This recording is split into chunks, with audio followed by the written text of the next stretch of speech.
Hello, everyone. Welcome again to some League of Legends action tonight. Seeing the URI Royals take on the legendary threats from University of Maryland, Baltimore County. So, coming tonight in this game, we had a really big game last week from the URI Royals. They came into that game looking to make some big play, make some big action happen, and they did. It's supposed to be a multiple game series, did not go that way. Instead, it was a one and done, causing the pretty fast quit, I would say, after one game.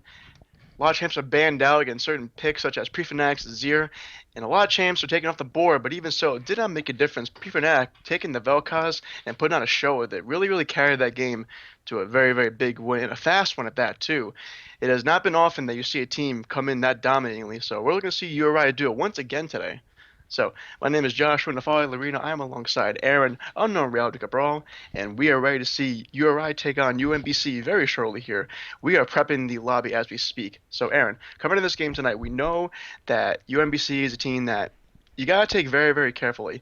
There are some very scary win rates on almost every single one of their players. The one thing I do have to keep in mind of all these beloved Qualcomm, the 100% win rate with the Shen and the Graves, both those champions are extremely powerful right now. What do you think about that? I think the Shen is definitely going to be hopefully a ban coming in from URI Royals if they want any chance in the top lane. He's just massive with Shen this season, and with the new items that came out in Season 6. He's just terribly overpowered, terribly tanky. Also, we really have to be concerned about the Renekton as well. Last season, Renekton, he had played a lot of games with a 70% win rate, a 3.4 KDA. It's really scary as well in the top lane. He does a bit more damage than the Shen currently, but it's definitely something to look forward to in the top lane. Yeah, right, you are. Again, a lot of champions coming in now that have very good win rates. In this patch, there's about 30 or so that really are ban worthy. So at this point, you gotta take the good with the bad. You gotta take in consideration that yes, between Elise and Jarvan, I've seen a lot of Jarvan play actually coming off this team. Jarvan's very strong, especially nowadays with the new items come out and the new what do you call it, the masteries. So it has been very much a hard time to play a jungler and just pick one to go with because all of them are very strong. Elise has shot up in popularity recently with the Runic Echo. She is one of the best early game power junglers in the game right now. You see it in the LCS, you see it in your local solo queue game. She's very strong. So you got to pick a couple junglers here in this game to have some really early game power between the current state of the game and what UMBC plays. What do you think you're going to see out of these teams today? Well, I'm definitely looking forward in the bot lane. Loud Ninja, he had a huge CS lead of about 100 by 20 minutes last week, and it was just a massive lead that they all built on. Once again, in the mid lane, though, Pre-Fnatic had a little bit of trouble in the early game, but he came back for the late game. That was great. And for Deranged Tournament in the jungle, he's just getting out some really good ganks in the bottom lane, really helping them out extend their lead. I'm a bit concerned, though, coming in from UMBC at the AD carry. Lucian, he does have a low win rate on Hire, but he does have a pretty high KDA. Another pick, Ezreal, he's really strong right now, and he can pose a giant threat to Loud Ninja in the bottom lane. Yeah, right you are. Like I said, he's trying to train the inner Neos and just do a lot of farming. OG Neos, actually Sven, I should correct that, Sven now. Known for doing a lot of farming very heavily, and if left alone will carry the game by himself, and he does have the skills between the Lucian and the Ezreal, like you said, to carry the game correctly. But he is going against a ton of pressure, not just in the bot lane, between the champions and the players themselves. Look at Team ONG. The Sona win rate, which you might be a very big fan of because you love your Sona, 71% win rate with a 4.38 KDA. Now, Sona does it all, as you know. Gives you the utility, gives you the poke, gives you the heal, so very strong there. Soraka, 70% win rate with a 3 KDA. So two champions right there, his two highest winning supports. Both do the heals, both have the utility. So you can tell that it's a very supportive style on the support side. Aura-based, trying to get your champion in there and make sure your carry is safe. We have seen a lot in the LCS in recent games where it's a lot of engage coming from the supports like Braum, Leona, etc. It's taken a back seat now to a lot of the, like I said, more supportive style supports. Your heals and utility do a lot more to work with that. And like you know today with the 100% win rate with the Shen, I'm saying look out for that coming in as well because Shen Soraka combo means your AD carry tends to not die. You said it with the Sona. He's doing massively well with Sona this season. 71% win rate, 4.38 KD. That's massive. With the Soraka, it's a 70% win rate, but the 3.0 KDA, that can be attributed to her using her ult, her wish. And, that just gives her a basic assist right there. And that's counted in the 3.0. But the 4.38 Sona, she's fighting there. She's healing. She's doing what she needs to do. And with that ult, she can definitely knock down the whole team, get some good damage from Loud Ninja, Pre-Fnatic in the mid lane. And it's just going to be a really interesting to see if they pick Sona, how she will perform as it goes into the late game. Yeah, you want to have a good balance too of your disengage and your engage. And if you want to engage, look no further than Hank by Tom, the UMBC jungler. The biggest stat that I see here, along with the Graves being played heavily by pretty much every role in the game now, even Grave support. If your local solo queue gamers are playing Grave support, you should probably stop them. But the Zac at 100% win rate with a 5.22 KDA. Now Zac has been strong for a very long time. Kind of a sleeper pick, honestly. You don't see him play that much, but he is still one of the best tanks in the game. Only gets better as the game goes on. The more health he gains, the larger he gets. And his ultimate size and his E range increase with that. So between his Zac and the existence of Sona with a higher win rate, their engage is very, very strong. So based on what URI likes to pick and what they've done the last couple of weeks, what should they focus on champion-wise to stop the engage? Oh well, I mean, I definitely see it in the bot lane with the 80 carry pick, Loud Ninja. If you look at his most recently played champions in Season 6, that's the Ezreal. He's got the E to escape, the Corki, the W, Kate. Use their net to get out of there. And even if you look into the previous season, Season 5, you have Kalista, another easy escape champion, Tristana. However, I do also see a Jinx. He had a 52% win rate. It's possible that he could pick up the Jinx, but there's really no escape with that. She has her traps, but not really going to help out down there. In the bot lane also, though, ASCII, a lot of games being played with the Trundle, and even if he picks up the Bard, he's got that mystical journey that can just travel him through the walls and provide some good escape. In the mid lane, however, Uh-ZEER doesn't really have that much escape power. He does have his E, but that has a pretty high cooldown, and he does have his ult to single out anybody that tries to chase him down. I'm sorry, you continue? I got separate there actually. It is not mystical journey, it's magical journey. You should know better. Oh, my bad. Blake's going to kill me It's for that one. yeah, you should know better, my friend. But anyways, so we're almost in game right now. We're working with a couple things. We're working on getting both coaches into the game, and we do have a full lobby as of right now. Both coaches are talking with their respective teams, trying to get everything prepped and ready to go. So we are a couple seconds away from the pick and ban phase. Like I said, Pre-Fnatic is known for his Uh-ZEER play, or Uh-ZEER, as you so genuinely call him. I am seeing the ban coming through here. It'd be almost shameful for them not to ban Uh-ZEER because he's that good with the champion. I have to agree with you on that, as he has over 100 games played with Uh-ZEER last season. Even this season, a lot of games played with Uh-ZEER. It's going to be an insta ban, coming in from UMBC if they play this smart. And if URI plays this smart, they should be banning the Shen in the top lane. I was talking to Coach Blake a little bit earlier. He said that he wants to try to ban Galio instead of the Shen because he doesn't want to face a Galio, and he might put Fiora up in the top lane instead. Yeah, so the Gallia was something I wasn't really expecting at all at any point when I was looking at these stats, but apparently it is a pick that they do sometimes use. You will sometimes see if you play with it correctly. You never know. I've seen a couple of Quista Galio lanes in the bot lane, so no champion really is without saying that he can be used or not used. So hopefully we see some cool things this game. Nobody wants to see the same boring action every game. So we are currently waiting on a couple of people to join. Actually, there is currently a fire alarm issue at the score right now. So once those people get back into their rooms and able to play, we will be able to start as soon as possible. Just another day at URI with the fire alarms. Yeah, it happens. So little public service announcement to all of you who are watching. If you are making popcorn, please make sure you monitor that stuff because it will trigger the fire alarm very quickly.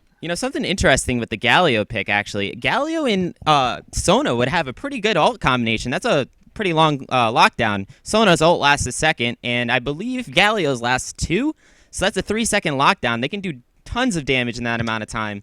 What do you think, Josh? We're absolutely right, but keep in mind that with Galio, they have changed it a few patches ago to where now tenacity does affect the length of his taunt. So while it'll be slightly reduced if there's any tenacity at all, it is still very strong. You can get the wombo combo going very effectively. You're just going to make sure that you layer everything correctly. Your CC layering is always important, as you know. But again, with the amount of people that are in this game, the one thing you have to watch out for, Gideon Jong does play a lot of Vayne, and that is something to worry about if you do going to pick Galio, because any disruption for any reason will stop the ult. So that's one reason you got to be careful about that.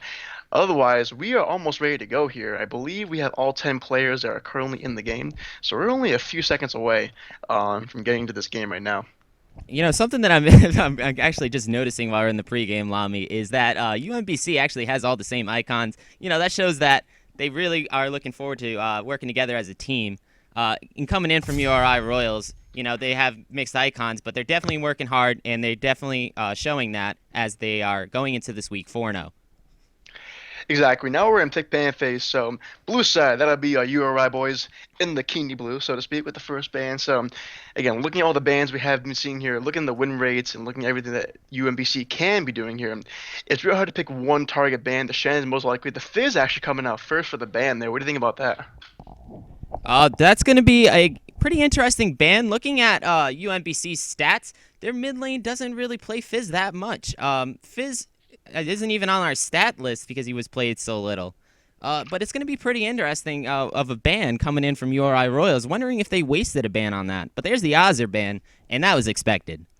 Yeah, U-ZEER is, like I said, it is Prefanac's most played champion across the last, I'd say, few months. Since his release, he has spanned them relentlessly and gotten extremely good with him. So the stream of shuffle was going to happen if it was left up, but sadly it will not be going today. But again, if you play the champion that much, you have to know it's coming. Similar to Matt Life and his Thresh, Westor and his Fizz. Pick a champion that is just synonymous with the pro, and you got it. And the Tom Kench ban coming out, which does surprise me actually, because our own deranged tournament is a Tom Kench main. But then again, Tom Kench is that strong of a champion, you really can't leave him up. It looks like Kench is going to be benched in this game, and it's going to be pretty interesting. Yeah, Why? because I just got to. But I believe it was their jungle, hanked by Tom, that had some good Tom Kench gameplay in his recent list. I didn't put it on the list of the stats, though, because I didn't expect anybody to be picking him. But that's going to be another interesting ban coming from URI Royals.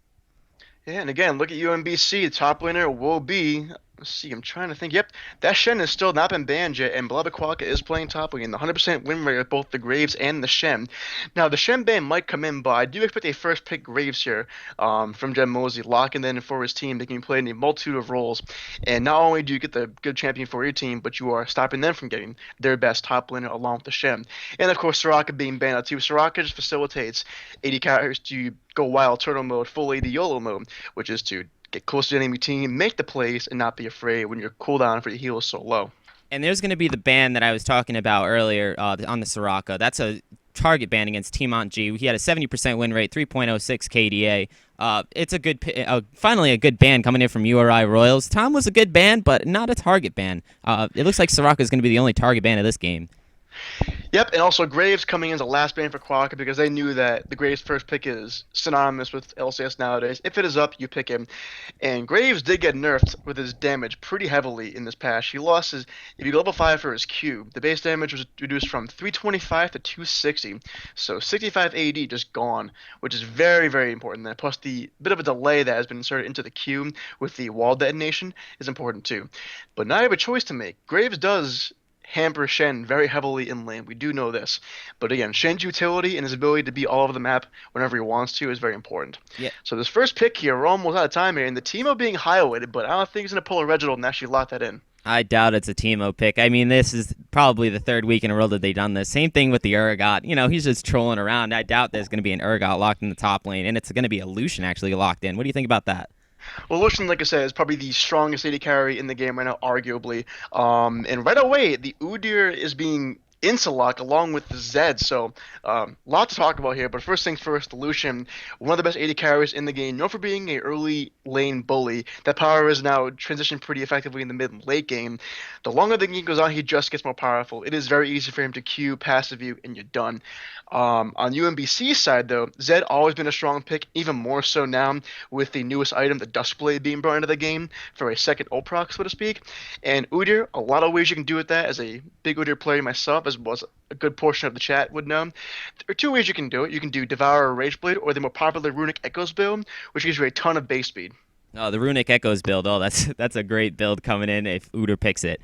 It does massive amount of damages to just about anybody. Now, the new item on Zed, I'm not entirely sure how he's going to be able to work that. I don't know if he's had some practice today with the item. It just came out in patch 6.4 today. So maybe he won't pick that up. Maybe he's going to be safe, stick with the items that he knows, and play this one out. You never to be sure about that, but look at the bands coming in now, and the picks rather. We have the Janna and the Lulu locked in for Hermit and Pre-Fnatic, so this is definitely a keep the Ocean alive comp, which again is very, very important because your AD carry in these recent patches in days of the old, AD carriers didn't do much. It was usually the League of Mid. That has changed a lot since then. Lucian getting fed is very important, and the Cork coming in, good flex pick there, can go either mid or ADC. More mid than anything else I've seen recently. And of course, Dan Kazam's Thresh, which he is extremely skilled with. He'll be picking up a comfort pick for him, so very beneficial. Corki arguably is probably the second most powerful AD carry.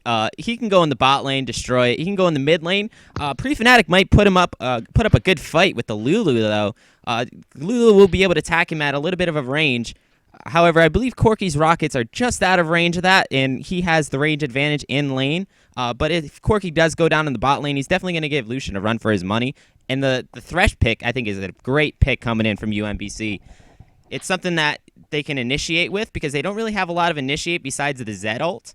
So it's a really good pick coming in from them. And you see now a Shen being highlighted by URI. Looks like that ban waste would not have been worth it because URI is now going to be picking up Shen, and there's the lock-in. Yeah, denying two of Beloved Quokka's best winningest champion. That's very important. Shut down that one lane. And you have Gragas coming in for third range term, who he is known for playing very effectively. One of his most spammed junglers, except for the Graves. But then again, Graves being spammed in every single lane, so you can't really put him towards any one role. He's good at everything. So look at the team comps right now. It is very much a use your pick and use your AD carry to win the game for you. With this strategy here, there's a lot of peel between the Janna and the Gragas ultimate, the Gragas body slam, Shen's existence, Lu's existence, so it is going to be up to Loud Ninja to carry the game by himself. I definitely agree with that. I mean, you have the Shen ult to save Lucian. You have the peel from the Janna, the peel from Pre-Fnatic, and the peel coming in now with the Gragas ult. This is a save the Lucian comp, as you said it, and Lucian is going to have to carry this game. So everything's being finalized here. The teams have been picked and we're good to go. There's a Irelia coming in, and that would be a top lane Irelia. We thought it was mid for a second, but sadly we are incorrect. So team comps are as follows. You have the Irelia, the UDIR, the Zed, the Corki, and the Thresh against URI's the Lucian in the improper order. Gragas, Lulu, Janna, and Shen. So a ton of support here for Loudon to just go off and do what he wants this game. I think as far as these comps looking, we're going to look to isolate UMBC and keep them away from each other. Using the Grog Assault in the middle of a team fight like you used to do back in Season 3. Just ult them away, separate one person, pick them off, grab the objectives. I have to agree with you on that. Good siege coming in from Lucian on those towers. He's going to be able to tear him down pretty fast, especially if he's going to be building a little bit of cooldown boots. However, from UMBC Yellow, I'm noticing a lot of CC, a lot of trying to pick off the Lucian. It's going to be interesting to see whether or not they can actually do it. The Zed going to be able to target Lucian right away, and John is going to have to peel for him pretty fast in order for Lucian to survive in all the team fights. Yep. And as far as UMBC's comp, it's a lot going on there. First thing I noticed is that their late game, they'll be extremely hard to kill. The Corki mid game, the Zed mid game is also very important as well. So it all depends on can UMBC snowball early enough and get that going in their favor. Because if you look at it from the comp standpoint, just regular abilities, what they can do to each other, URI's comp does have a pretty solid advantage given the amount of sheer utility that is on that team. Their biggest source of engage is going to be a Thresh hook or an Udyr stun. But Udyr not having a dash means that Pre-Fnatic's Glitter Lances are going to keep him away for a very long time. Janna's Tornado, same deal. So Thresh is looking for a godly hook and then some follow-up from his team, which, again, requires a lot of snowball from any of those 5 players to get it going. So who knows? We have a couple minutes of a delay before we get in the Rift, though, so anything can happen. That's definitely true. And we'd also like to remind all of those that are watching to vote. Who do you think is going to win? Do you think it's going to be UMBC Yellow or URI Royals? Please vote in the chat. It's going to be, I apologize, I posted the wrong link, but it will be on the straw poll in the link just in a moment. Or we can just put it in the chat ourselves. There you can go. do hashtag URI win and hashtag UMBC win. We are breaking the three character win model for that, but it's totally okay. We can work with it. Yeah, well, I don't know. I'm pretty disorganized over here. I got the Twitch chat that I apparently had copied and pasted. And I thought I had the straw poll chat. That's a little Oh, funny. Well, that is why you brought me on for that exact reason. Yeah, Josh, I don't know what I'd do without you this week. Thanks for helping us out. That's why I'm here. But again, one last thing you want to look at here. Take a look at comfort picks. We have Jed Mosley on his Shen. Now, Jed plays a lot of Renekton, actually. He is known for playing solo Renekton only, basically. Take Renekton, kill your top lane about 6 times, win the game. But still very skilled with that Shen, and he's taken away two between the ban phase and the Shen, taking away two comfort picks from Beloved Quokka. And that does mean a lot more than you think it does. You can be good at the game in general. But having cover picks opens you up to a whole other branch of things you can do. And the Uh-ZEER pick is a cover pick by Hank by Tom. The Thresh pick is a Team on G specialty. So it's a lot to work with here. But again, Pre-Fnatic, very scoped to Lulu, Deranged Tournament is a main with Gragas, and Loud Ninja known for Lucian play and Ezreal play. So these recent patches have been big in favor for Loud Ninja. So it's going to be a lot of fun. I can't wait to get in the rip and then watch these games load up today. So really, it is a matter of who can get fed first, who can snowball the hardest. There's too many variables to look at right now, but it definitely is early game power spikes and who can apply them best. And URI Royals have had some difficulty in the early game as we looked past the past 2 weeks, but they end up coming out in the mid game, and the giant power spike coming in by Lucian should be able to push them into the lead in the mid game. Yep, and applying the mid-game power spike is the name of the game, especially in this season where it really is League of Snowball. Can you get fed first? Can you apply your power first? If you can do that, you're in a pretty good spot. If you can't do that, well, you never know. And look at the chat here. We are seeing hashtag Brown win, hashtag CCRI win. Many of Rhode Island's colleges are being forced to win here, and some aren't even playing tonight. How do you like that? Oh, well, I hate CCRI. They can go screw themselves. But Brown University, All I right. believe they do have a team. They do have a League of Legends club, which is quite interesting. But I guess they're really small. They only have a member base of about 10. And actually, I'm trying to think. As far as size goes, at our peak, we were at about 117 members in the club. So, as far as active members, we're close to about 40 or 50. Even so, pretty solid amount.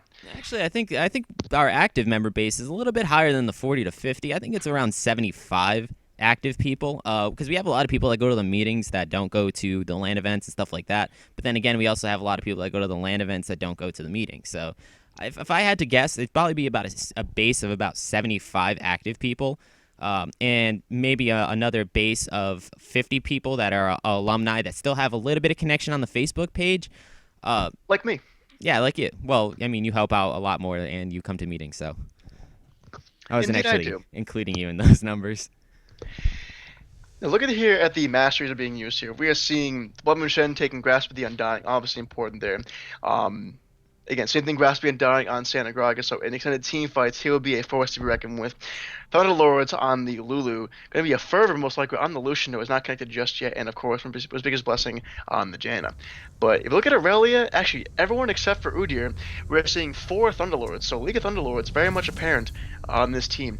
And of course, Uh-ZEER likes to be AFK farming for a large portion of the game, getting in trouble with objectives by themselves, and the newest build path, the Runic Echoes and Deadman's playbook is so strong on him, so I do look to see him really throw his body weight around this game. Well, this is actually quite interesting. This is the third week in a row we've had to deal with the pause. We apologize to all the stream watchers over here. We should be able to go back on the Rift in just a moment. Eric's computer is having some difficulties. He has to reset it. Eric, get a better computer. Yeah, I'm not sure. I know he's playing on a pretty sizable desktop PC. I have seen him. It can run Smash Bros. Melee at perfect frames, but for whatever reason, it has a hard time running League of Legends, which it can run on a simple i3 HP computer. And he also has some problems connecting to the URI Wi-Fi, or not the URI Wi-Fi, but the URI Ethernet. I believe it was the first LAN party. He could not connect. His computer was recognizing 9 different Ethernet connections, and it couldn't pick one that would work. And he really only had one Ethernet port on his computer, so I'm not entirely sure how that worked. But he ended up having to just give up. Well, that or he's trying to alt-tab the game and apply his script macros to his spacebar. That's what you're supposed to do, at least. SV_cheat1, as we have seen in the chat. Nice. But anyways, we're almost ready here. We're trying to figure out some problems and connections very quickly here. We will have those addressed and bring back in the action as soon as we possibly can. In the meantime, though, We are loading in and we are trying to take a look here at this newest item called the Dusk Blade, which when you basic attack a champion will apply what is called a Nightfall passive. And the Nightfall passive will detonate after 2 seconds, at which point it will deal 90 physical damage plus 25% of the target's missing health. That's Now, that's dumb. yep, That's now so on much damage. Zed, That's dumb. yep. Now keep in mind that on Zed, it takes 3 seconds for the mark to apply. So you will be moving a basic attack in there at some point in there after you throw your double Qs, your Es, etc. So the death mark damage will apply depending on what time you do this mark and what time you basic attack at. If you basic attack as the last part of your combo, death mark will apply, and then you have the Duskfall passive applying afterwards, which deals more damage because now you're executing the opponent instead of regular flat damage. So depending on how he times the ultimate, I've seen a lot of Zeds today in streams and whatnot, waiting to the very last part of the combo to do basic attack, which does a lot more success. So it entirely depends on, can this Zed get ahead? And it's also Pardon the dependent rhymes. on whether or not Loud Ninja builds the QSS. If he builds the QSS, that's it. Zed's not doing any more damage to him. And that would be probably a necessary build coming in from Eric at Loud Ninja 1. Well, not even the fact that you have a QSS being built for the Zed ult, but it's also for the URI stun, the Aurelia stun, the Thresh hook, and the Nightfall passive of the Dust Blade. The mark damage can also be cleansed. Yeah, and I just see Eric having to build that. He's probably going to end up getting it before 20 minutes because it's so necessary for the team fights. Exactly. So QSS will be very important on him this game. Also, we may have to see a couple more M's in there. Possibly in Mikhail's. You do not see Mikhail's very often in solo games because every support in the game is playing either Trundle or AP champions. But on a serious note, no, Mikhail's game will be very, very important.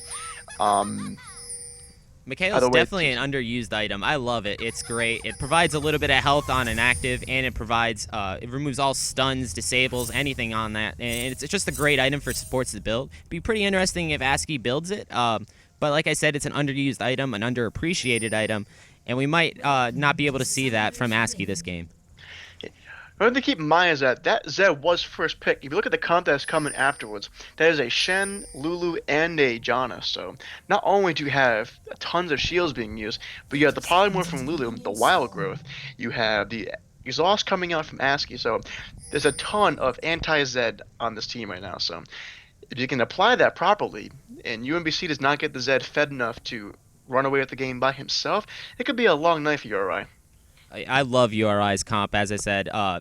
It's basically an anti-UMBC composition that they have. The UMBC's composition is basically kill the Lucian, and URI's comp is save the Lucian. It's definitely a counter, and I'm loving it. Exactly. For those of you who don't know what's happening with our audio, we do have the Sneaky and Medios Announce Pack, which if you don't have it already, I sincerely recommend getting in all of your games. It is fantastic. No, it's terrible. It is guaranteed to help you win more games. Actually, I don't think that they're hearing it because it's not on my computer.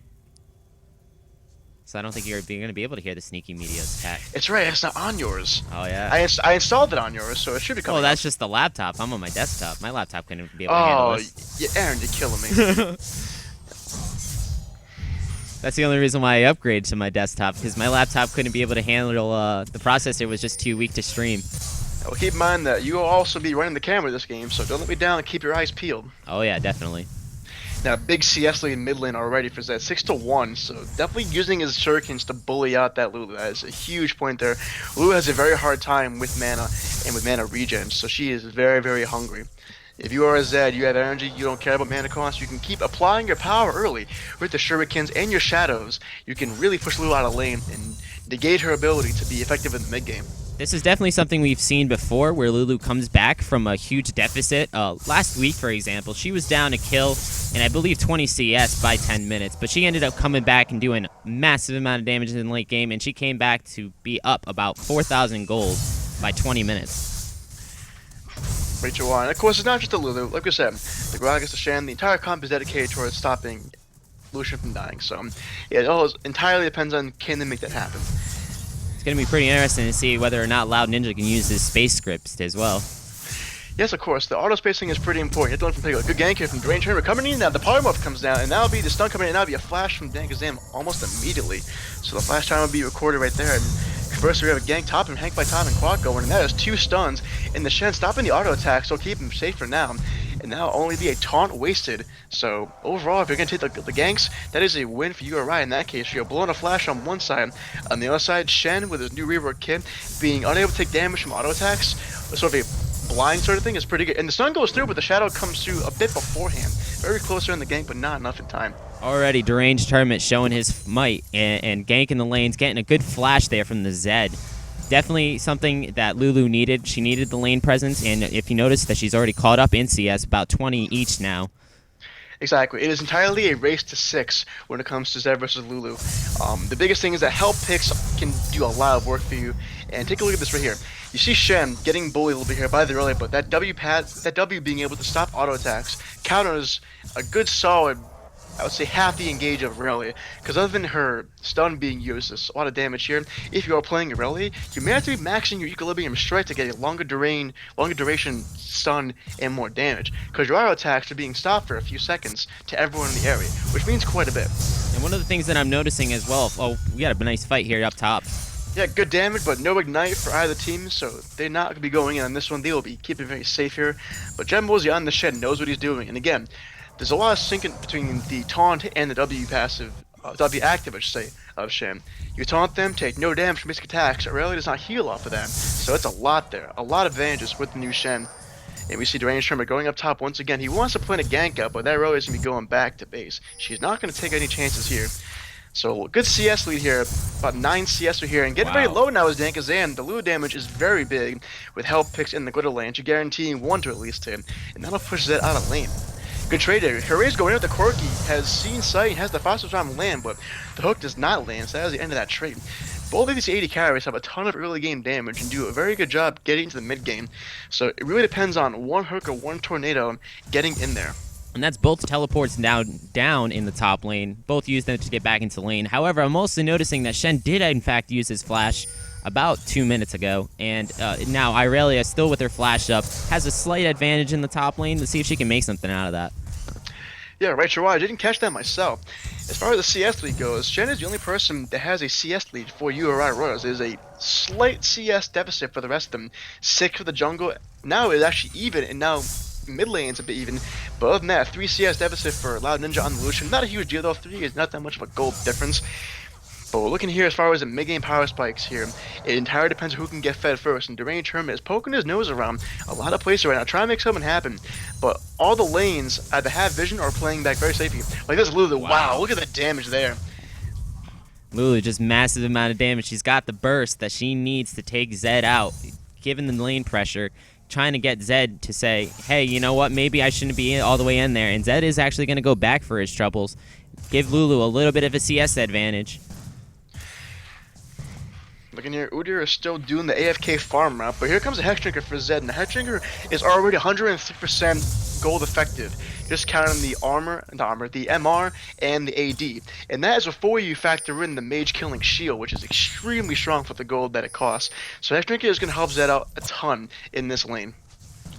And we're looking at Gragas now, trying to go up in the lane, going into the lane bushes, and try to get a gank on this bottom lane. He did avoid the ward in the river. Yeah, playing the lane gank is very important, but keep in mind that if you are Hooray on the Corki, you're trying to freeze the lane as much as possible once you get a hook. And in many cases, playing that hook is very important, but Deranged Tournament needs to wait for about 20 more seconds and leave. Actually, he's going to leave now. He's been there long enough. And if you take a look at Hank by Tom, he's also keeping distance there, waiting for the dive. Here comes Lulu there, taking a lot of damage from the Q and the E. Took the entire thing. So if she's not careful, she can get 100-0 by that Zen. There's a good passive working right there. Gets the Q, gets the bring the salt there, and we go top lane from here. Go back to bot lane. Look at the fight. Good trades on both sides and both lanes. Finally, Lucian putting out some damage on the Corki. Hooray! And definitely going to be needing that to now try to stay even with the Corki. Corki up 5 CS, getting some more burst down on him, but he's going to walk away. Going in big will knock it all the way. Trying to go up the threshold, and the flash is blown, and that'll be end of trade for that one. 2 flashes blown on the bot side. And now Ryder's going in with the Blade Surge and not going to use enough. She will just keep her distance there, just trying to push Jembozy out of lane. So, Shen, a lot of spells very being tanky. used there. Shen is extremely tanky. He only has the cloth and the ruby crystal, but he is deceptively tanky. Keep in mind that W, when it is active, stopping all that damage. It blocks the auto, and she does not heal off of that. And the true damage does not go through. He wins most of these trades. It just comes down to her maxing her E if she wants to win most of these trades. And something else that I'm noticing now, oh, Hank by Tom coming in for the gank on the top lane. Jed Mosley going to taunt out. But it looks like they're going to be diving him. Here. And there's nothing doing there. They'll be going away. And the first blood going, and the Zed Dankazam gets the better of that one. Throws down the Ignite, throws down the Ultimate, and the Hex Shrinker will be enough to stop him from getting 100-0'd, and that'll be it. First blood going to Zed, we did say. And a good taunt on the tower here. Can that keep safe? It will not. During Shrimmer throws the Ultimate. Hank Tom gets the kill. Jed Mosley goes down, but Hank Tom should be going down by now, and that'll be Turret being a good guy there, getting the kill for the Hermes. So overall, that'll be a 1-for-1 trade in the top lane.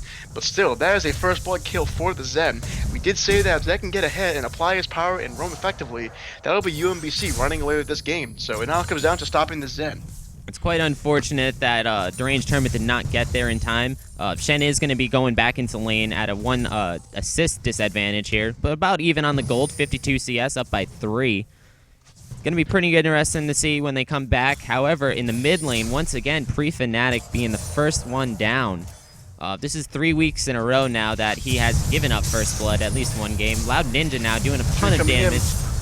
Sentinel comes in, the Thresh is blown away. What a great flash ult right there by Jan. That'll be way a forced Thresh out of lane. Jen Mosley will be on the chase. Lucian and Jen go back down below.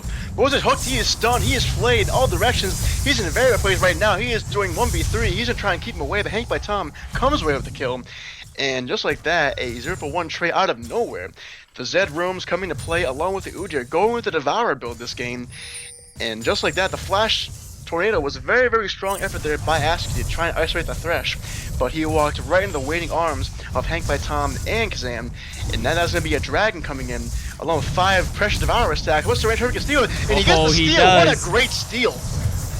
He's going to try and keep it distance here. He wants to go in for some extra damage now. Great steal. Something to notice, they're both out of mana. Yeah, but Hermes got plenty of mana there. They're going to get that kill over to Pre-Fnatic, a much-needed kill for him. That'll put him at 1-on-1 so far on the game.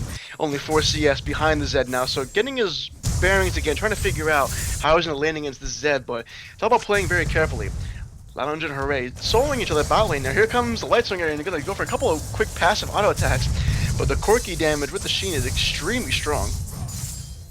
A great play there by Deranged Hermit with that nice steal, and then the pickup on the kill of Timonji. And the heal bait goes in. Both heals are being used now. The flash is used. And Loud Ninja goes for the kill, and he flashes the bush. Even with the vision, still gets the kill with the Q, the Light Slinger, and that'll be all she wrote for Corki, getting the first kill of the game for himself. Has the BF sword already, looking very, very good there. As far as gold goes, he is currently sitting at 1100, so he's going to go back and buy himself a Confidence Warhammer, get him some much-needed CDR, go towards the Essence Reaver. Yeah, Loud Ninja last week had a great advantage in the bottom lane and just ended up destroying it. He actually won MVP last week.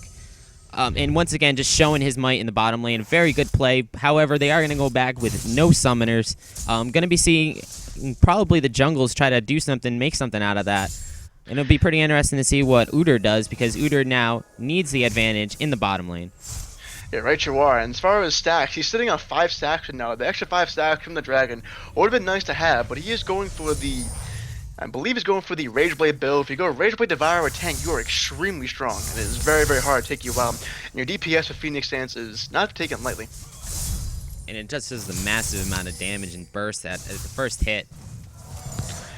The first hit and every second hit thereafter, not only do you yeah. proc your Phoenix Stance 1 auto attack faster, but the extra auto attack damage from your Rage Blade and from Devourer on hit being doubled is extremely strong. He becomes an unkillable force. And look at this vision control. All the wards are on the Dragon Pit and around the red side jungle, just leading a perfect line all the way down the bot lane.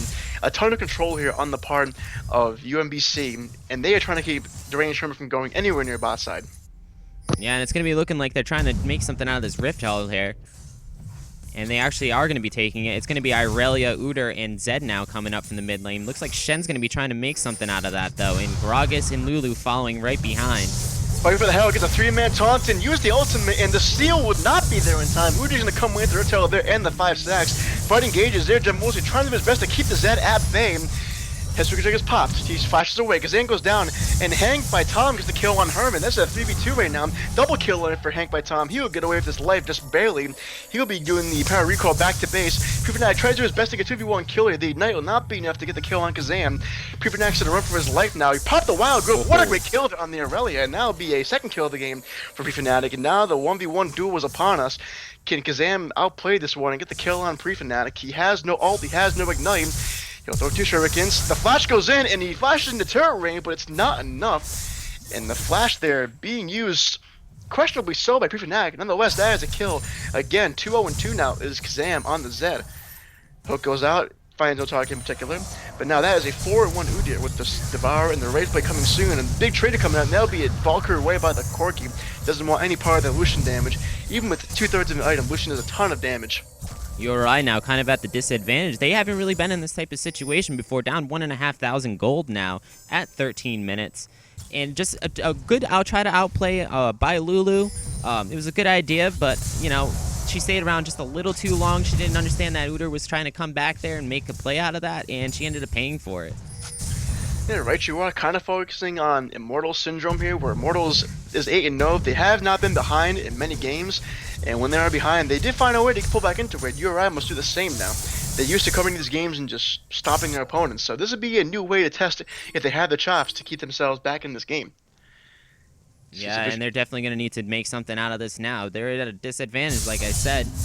But Jed Mosley trying to make the best out of his lane, though, but he's down 0-3. Compared to the Irelia, who's just down 0-1, but she has 3 assists.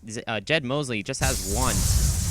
Yeah, a good solid amount of the kills have been going to URI and the Zed, and those are the two that can snowball very effectively. And URI, the faster that URI gets to this Rage Blade Devourer, the better it is. Taunt going on here, and that is going to right in the waiting arms of Hank by Tom with the stun, and the URI coming in once again, putting a tent in top lane very effectively, and the kill goes over to Beloved Quokka, the first kill of the game for her. That should be a Triforce coming and give the amount of gold that she currently has. That was a nice gank by Hank by Tom. Jed Mosley didn't want to blow his flash because he knew he was just going to die. A good play there by the URI, and a nice lockdown by Irelia. She played it off very nicely. Unfortunately, Jed Mosley did not have a ward in that top bush, and that shows just how the vision control has been in the side of UMBC. Right, you are. Hook goes in. They catch Loud Ninja. Ninja goes down. Good check it, but the faster bomb is going to miss there. Rockets go in. Ignite popped on Aski, and the ult from Sharon being blown as well, so they are safe for the time being. Teleport is canceled, and just like that is so far a very safe engage. And yep, Valkyrie away. Nothing comes out of that one other than a couple of blown summoner spells on the part of Timon G. But if the phosphorus bomb did not miss, that could have been a very different fight there. It definitely could have. Jana was caught out quite a bit. There's the hook, and Timon G is probably going to fall right here. And that would be the ultimate being used to secure the kill on Timon G. Hermit goes to 2-1-1 now, but he is falling again into URI, and URI's going to go for that kill, and the flash is going to go in from Derek Hermit. That is not enough, though. URI is a force, even with the exhaust, he is running through this team. Shakes up the taunt, gets a good solid taunt on a Corki. All this pop here comes the death mark from Zed. It will not be enough to secure a kill there. Kazam on the retreat now, being slowed by the constant amounts of Widow Lances. Lamja gets a kill on that one. Now the chase is on, the 4v2 chase, but you cannot chase down the Corki and the URI. They are far too fast between their Bear Stances and their Valkyries. So overall, a 1-for-1 trade with a couple of summoner spells being traded on either side. And Corki is going to go back with some red blinking health there. Very, very close on that one. But Corki is very, very strong because he is very, very safe.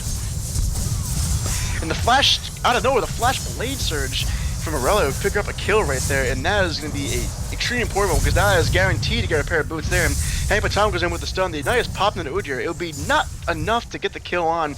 He will go back to base safely. So a mess of team fights happening and mess of picks happening out of nowhere. I was just going to say, great play there by Aski, but then he got caught out by the Irelia. Irelia now 2-1-3. Quite a bit of gold on the Shen, also up 14 CS because she was a little delayed getting down to the Dragon area. But URI Royals is going to come out with that fight at 3-3, 3 for 3. URI has now finished the Iceborne Gauntlet. It's such an important item for him too. It allows him to chase anybody as long as he wishes. For a long time, you saw Runic Echoes URI being played. It was always the Iceborne Gauntlet being built as a secondary item. You could chase anybody forever. When you balance out your Phoenix procs with the Runic Echoes procs, it was a very, very impossible to stop target. The speed, the damage altogether, but he opted to not go for that, instead going with the possible Rage Blade build this game. 2, 2, and 1 is being shown twice here between the Lulu and the Grog. It's pretty safe so far, but and Jim Mosey is fighting now with Hank by Tom. The W does not stop the stun, and Hank by Tom is just going man mode, beast mode on this Shen, and I don't know what to say about that other than that is a ton of damage. Yeah, he was caught out there. Definitely, his tower was down. He should not have been out that far, especially without vision. Once again, Jed Mosley, no wards in the top area. Yeah, the God Deer making a presence here today. As we have seen, he can definitely do that if he gets fed. And as of right now, all you really need is the Iceborne Gauntlet to have unlimited chase potential with the U-Deer. And God Ear definitely is fed 6, 1, and 1. Also up about 30 CS on Gragas.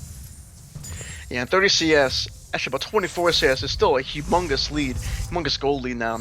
Pink Orb being cleared, and we see Kazam, the hook's going in on Aski. He is a dead Jan. Actually, shield's popped. The ultimate is popped. I don't think it's enough with the death mark coming in. Nope, that is a kill on for Kazam. Aski goes down, being caught at the wrong place at the wrong time by the death sentence, aptly named in this case. Definitely not worth the 30 gold, and now Hank by Tom coming back in the mid lane. Deranged Hermit's going to be here this time. Trying to 1v2 there, but just very quickly, I don't know if he has the damage. 2v3 now, Rock comes in. Quokka's fighting a bit too much he can chew right now. Tries to go with the Blazers, but Free Fanatic will live there. Hermit gets the kill on Quokka. Hermit gets cooked now, and that would be a kill for Zed almost immediately with the Shadow Slash. Now a 3v2 fight happening in mid lane. Kazan gets taunted by Mosley. He might be going down here. Flash Q does not hit, and that should be a kill for the Gladiator. No, the Gladiator misses. Kazan walks away with just 20 health. Heartbreaking there for Mosley and Pre-Fanatic. They tried to communicate the kill, but nobody wanted to secure it. And a great hook there by Timon G securing the Zed escape. And all the while, Dragon is secured by UMBC. That is making the U-Deer sated. That is a very scary bear right there. Bear slash turtle slash tiger slash phoenix. And U-Deer now 6, 1, and 2 still, up quite a bit of CS like we said, and he has the damage to take out anybody here. Janna unfortunately cannot save Lucian if he were to come down.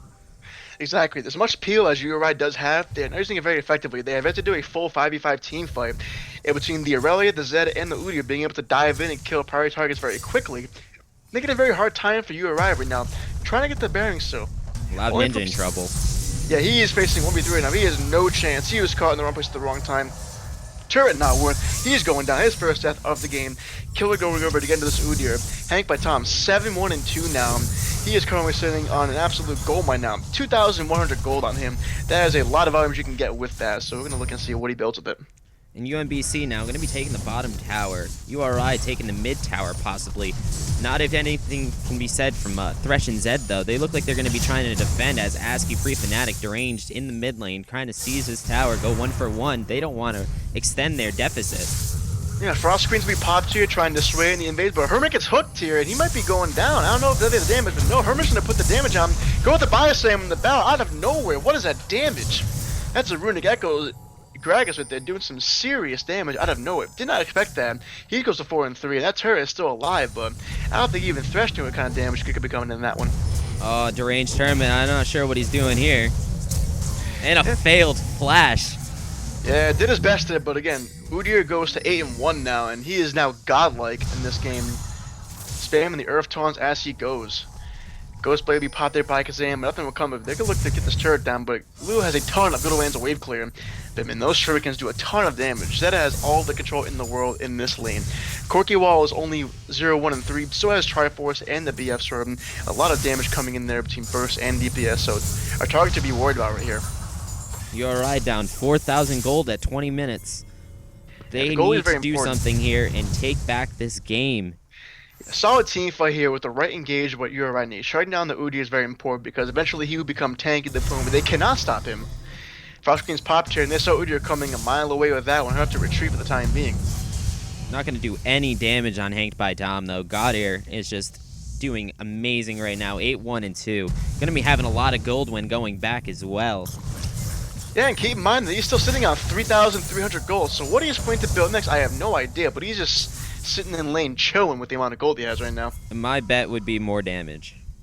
Most likely, yes. So given his current build path, it'd be smart to go tanky, possibly a Dead Man's Plate, to get that even more move speed. He'd be going for the Rage Blade, could be going for Wit's End. You know what idea? U-Deer can go so many different build paths, it's hard to say. Although realistically, he's looking to a Dead Man's Plate, Spirit Visage, etc. It's still not going back, still farming that jungle. Just stacking up the gold for a really good buy going back. Yep, he's looking at 3,600 gold right now. Again, 3,600 gold is a ton. You can buy almost every item in the game with that much gold. And as he goes back now, we're looking at his bill with 3,700 gold now. Hit the base here as Zed pulls some shurikens out, trying to poke everyone down here. He goes for the outright buy on the Spirit Beside, as you mentioned, and then picks up the Warden's Mail. Could be going for a Randuin's here to take care of the crit strikes, which would be hurting him a lot if Lucian does get them through. That's the most likely build. A plus humongous slow field that URI can do to everyone is what he wants to do. So he'll be slow fields galore with URI.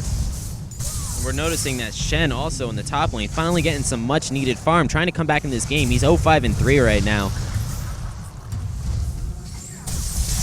Looking toward him into the game. Hook goes in. That's going to be Valkyrie. The package is not even with in this case. Aski's going to go down here, and Hermit as well. Very, very low health totals there, and not even a chance. Quack goes in. There was a flash. Roboff takes a kill, and that one, though, along with Ignite. Prefernet gets a kill there on Quack. I think we see a flash done by Hank by Tom, and the kill goes over to Hooray. What a great flash there. Jed Mosley gets a two-man taunt now. Hank by Tom and Hooray doing some work there. Triple kill by Corki out of nowhere, and that is too much damage. URI cannot deal with it. Hank by Tom chasing through multiple turrets here. And out of nowhere, here comes Loud Ninja, barely surviving, but a 2-for-4 trade in favor of UMBC. URI is reeling right now. URI had that fight. They had the 3-for-2, but then unfortunately, Jed Mosley once again picking a fight that he probably shouldn't have. Taunted in, took the URI stun, and then it was just all over by then. Corki had the time to put down the damage, getting the triple kill. A nice play there by the God Ear, Hank by Tom, and another good pickup there by Hooray. Yeah, Corki got the additional burst right there. Just did so much damage. He was untouched. The URI doing so much work there in that fight. In the previous few fights that we've seen him, and Jed Mosley falling doing unprecedented 0-6 right now on this Shem. Trying to make this pick work, sadly not doing a very good job of it, facing too much pressure from Rayleigh and from the URI. Frost Queen's popular turn to dissuade the Zed away from this turret. Be the first mid turret taken here for URI, and they're trying to get some pressure in the lane as fast as they possibly can. It all comes down to how fast they can reel after these team fights, because one lost team fight is not a lost game.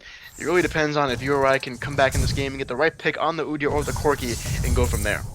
And the Guardian just showing that he owns their jungle. Deep inside, going to be able to go back. No wards are over there in the vicinity, so it's a safe back play. Ward coverage very poor by URI going into this game. UMBC dominating, especially with the God Ear, just doing whatever the hell he wants. Yep, a single blue ward is being shown in behind red buff for blue side, and look at the pixel brushes, a pink ward in each one. That's it.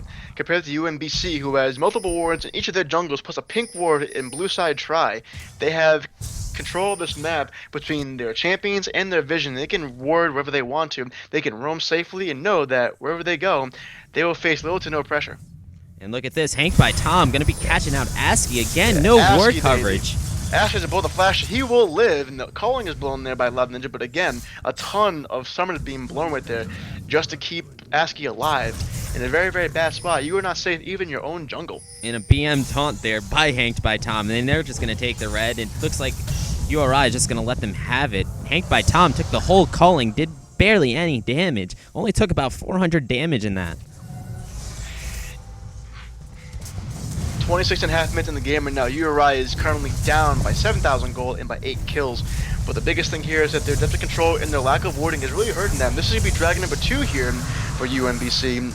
Losing in Dragons 2-1, losing in Turrets 2-4. Down by 7k gold, URI is looking for an answer, anything to get them back into this game.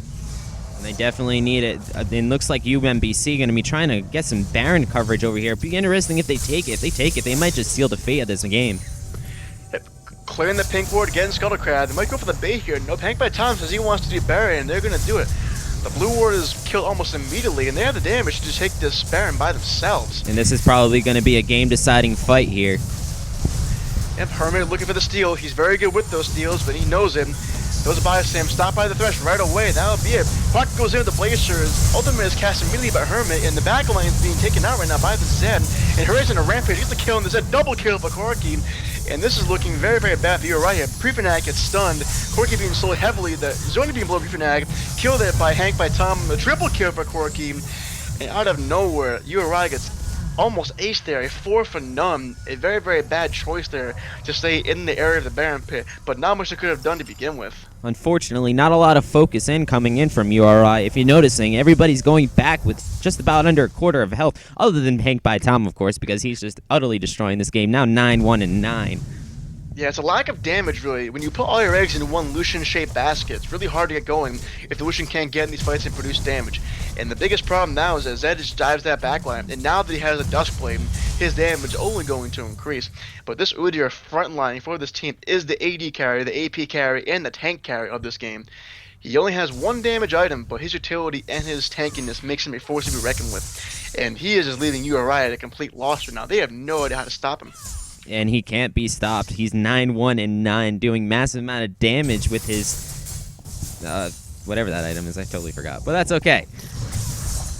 Yeah, URI started off very, very, we'll say, slow, so to speak, just doing his farming, but gank after gank after gank, and he has shown to be that he is not to be trifled with. And Loud Ninja is trying to fight up as best he can, but we'll see what the Duskblade can do now for Zed. He will stop its chase actually out of nowhere. He will say, no, I don't want to go for that. I don't want to dive one before him. Hank by times has to show his face as well. He'll pop his bear stance and turtle stance and just waltz on out of there. We call safely in the bush.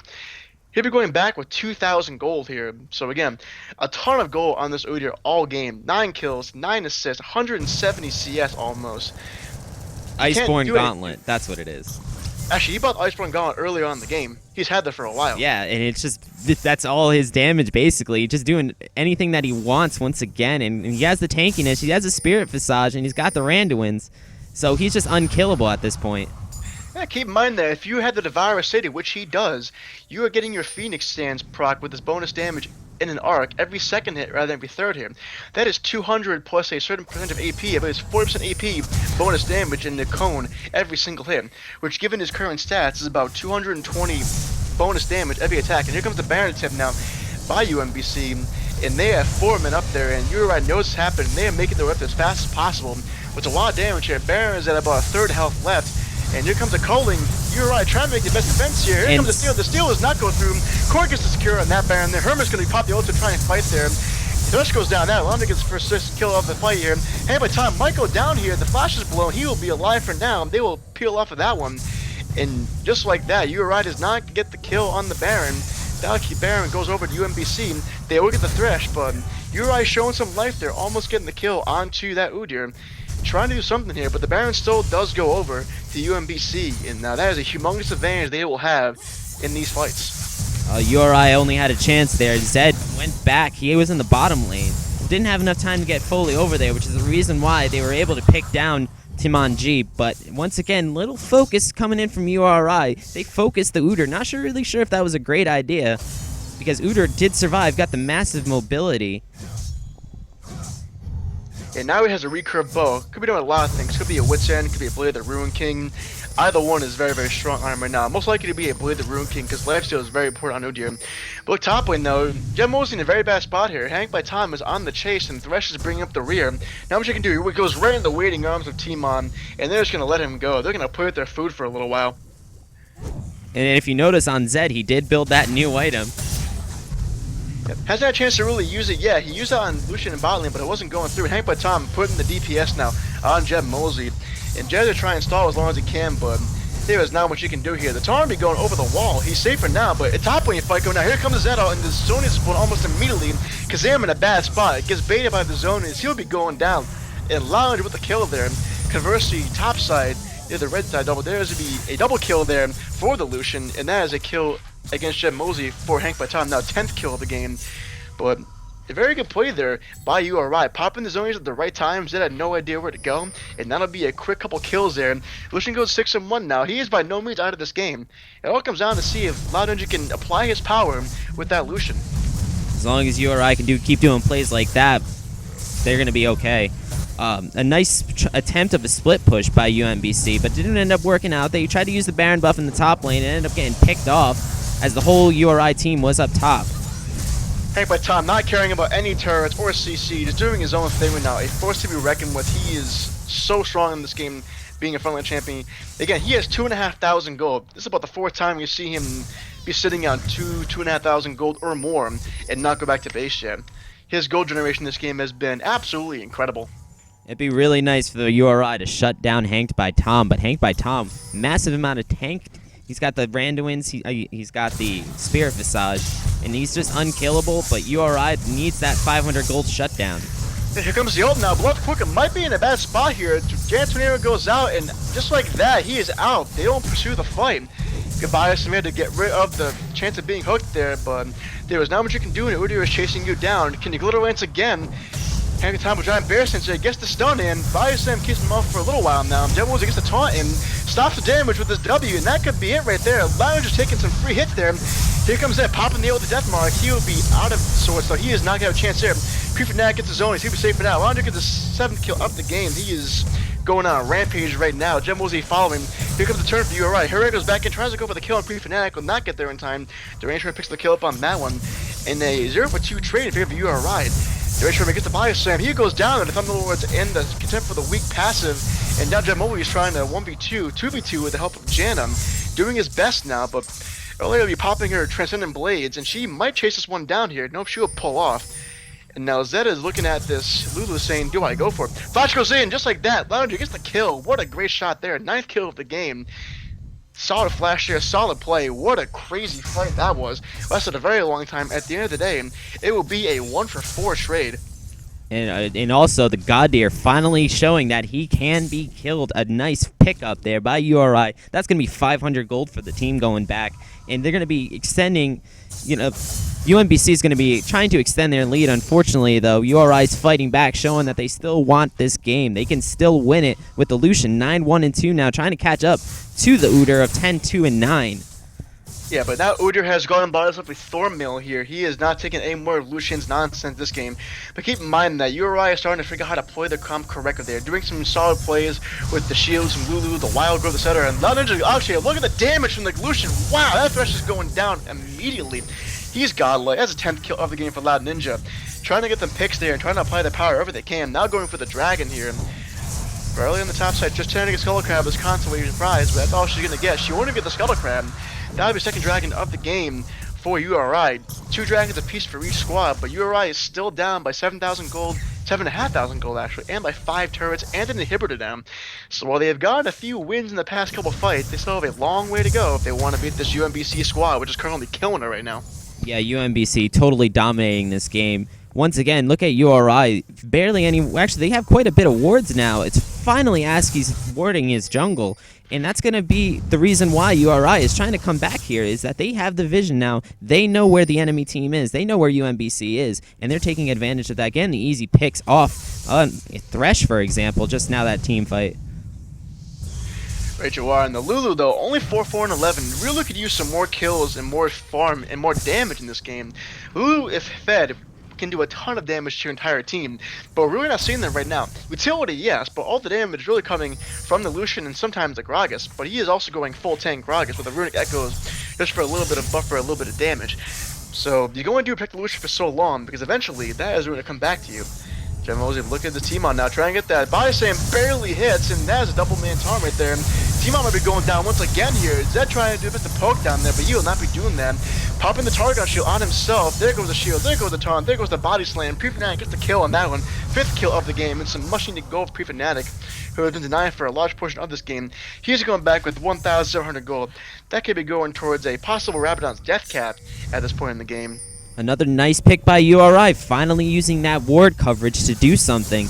And a great pick on Tamon G, once again overextended and out of where he should be. He's picking some really stupid fights here, being where he should not be. Hanked by Tom was nowhere near there, and that's basically where all their gold is. Yeah, Thresh trying to get some vision control when areas aren't warded, which is fine, but the biggest thing here is that URI has had these areas warded for a few minutes now, and that's the 3rd time we've been caught.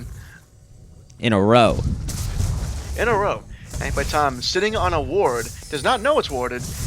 Might be looking to start a Baron here, trying to solo it. He will go in. The Thornmail and the Phoenix damage might be enough, but he knows it's warded. He knows he's being seen by URI. He'll peel off for now.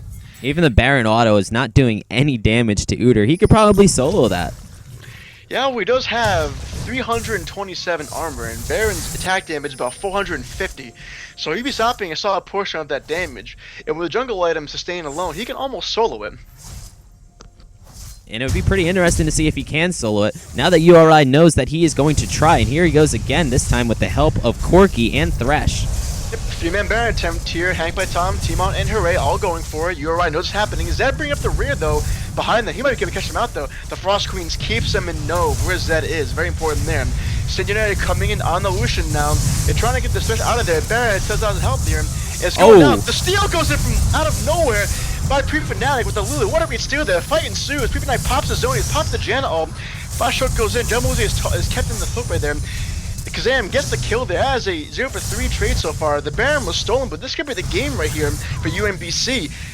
Cork gets the rocket, and with a great steal comes a loss of the game right there. That'll be it right there. Unless Javosa can do a godlike defense, that should be game, set, match for UMBC. Yeah, this game's over. They got the Baron, but it wasn't worth it. A 4 for nothing coming in from UMBC, and now they're just sieging these last few towers. The inhibitor's going to come up, which is just going to delay them about 5 seconds, but those death timers, 20 seconds on deranged Hermit, and everybody else is nowhere close to that, about 30 seconds. Plenty of time to take out this Nexus. Yeah, no chance there. That'll be this game going in the books for UMBC pretty easily here. And the last stun, that would be the ace going in. The Court gets his 9th kill of the game. 10-2 and 12 URI helping out right there. And clean ace there on the part of UMBC. That's all she wrote for this game. Nice showing by UMBC, but unfortunately URI taking their first loss of the season, now going 4-1. Right you are. In this game we had a definite need of spreading the wealth. That was required there, but again, like Samaya said before, you can only do so much with one person doing your damage, and it wasn't really enough that game to keep them in there properly. And the URI ran train on this game very easily, and we saw time and time again the amount of picks they had did get everyone else fed, and there was not a whole lot of gold being thrown back there for the rest of the team. You can get a lot of picks above all the goals going to 80 carry, that's fine, but if you can't keep them protected long enough, it will not make a difference. And look at this damage stats coming out. Lucian, 34,000. The next person was the God-Eater at only 26,000. Loud Ninja dominated and damaged that game, but unfortunately couldn't get it off on the carries. Most of that damage probably going to the URI. Yeah, the URI did so much this game. It was absolutely incredible just to watch him take control with this front line. So definitely impressive there, but again, 35,000 damage to Lucian. He was not boring this game. He did his part, but you can only keep away that team comp for so long. Yeah, and unfortunately, all the eggs put in the Lucian size basket, as you said earlier, didn't end up working out for them. Unfortunately, the comp was good from URI, but they weren't able to execute it. Unfortunately, Jed and Mosley giving up a lot of those early kills to the top lane. Yeah, right you are. Again, keep in mind, the biggest problem with Lulu as a laner is that she is very, very good with utility. She can do so much to keep a team going. Problem is that in this comp, it was just the Lulu and just the Lucian doing the damage, so the Lulu comp, if you will. But Lulu did not get enough kills early game to really bolster her damage. She was primarily utility, and when Lucian could not do the damage on those early game fights, he was being constantly pushed away by the URI.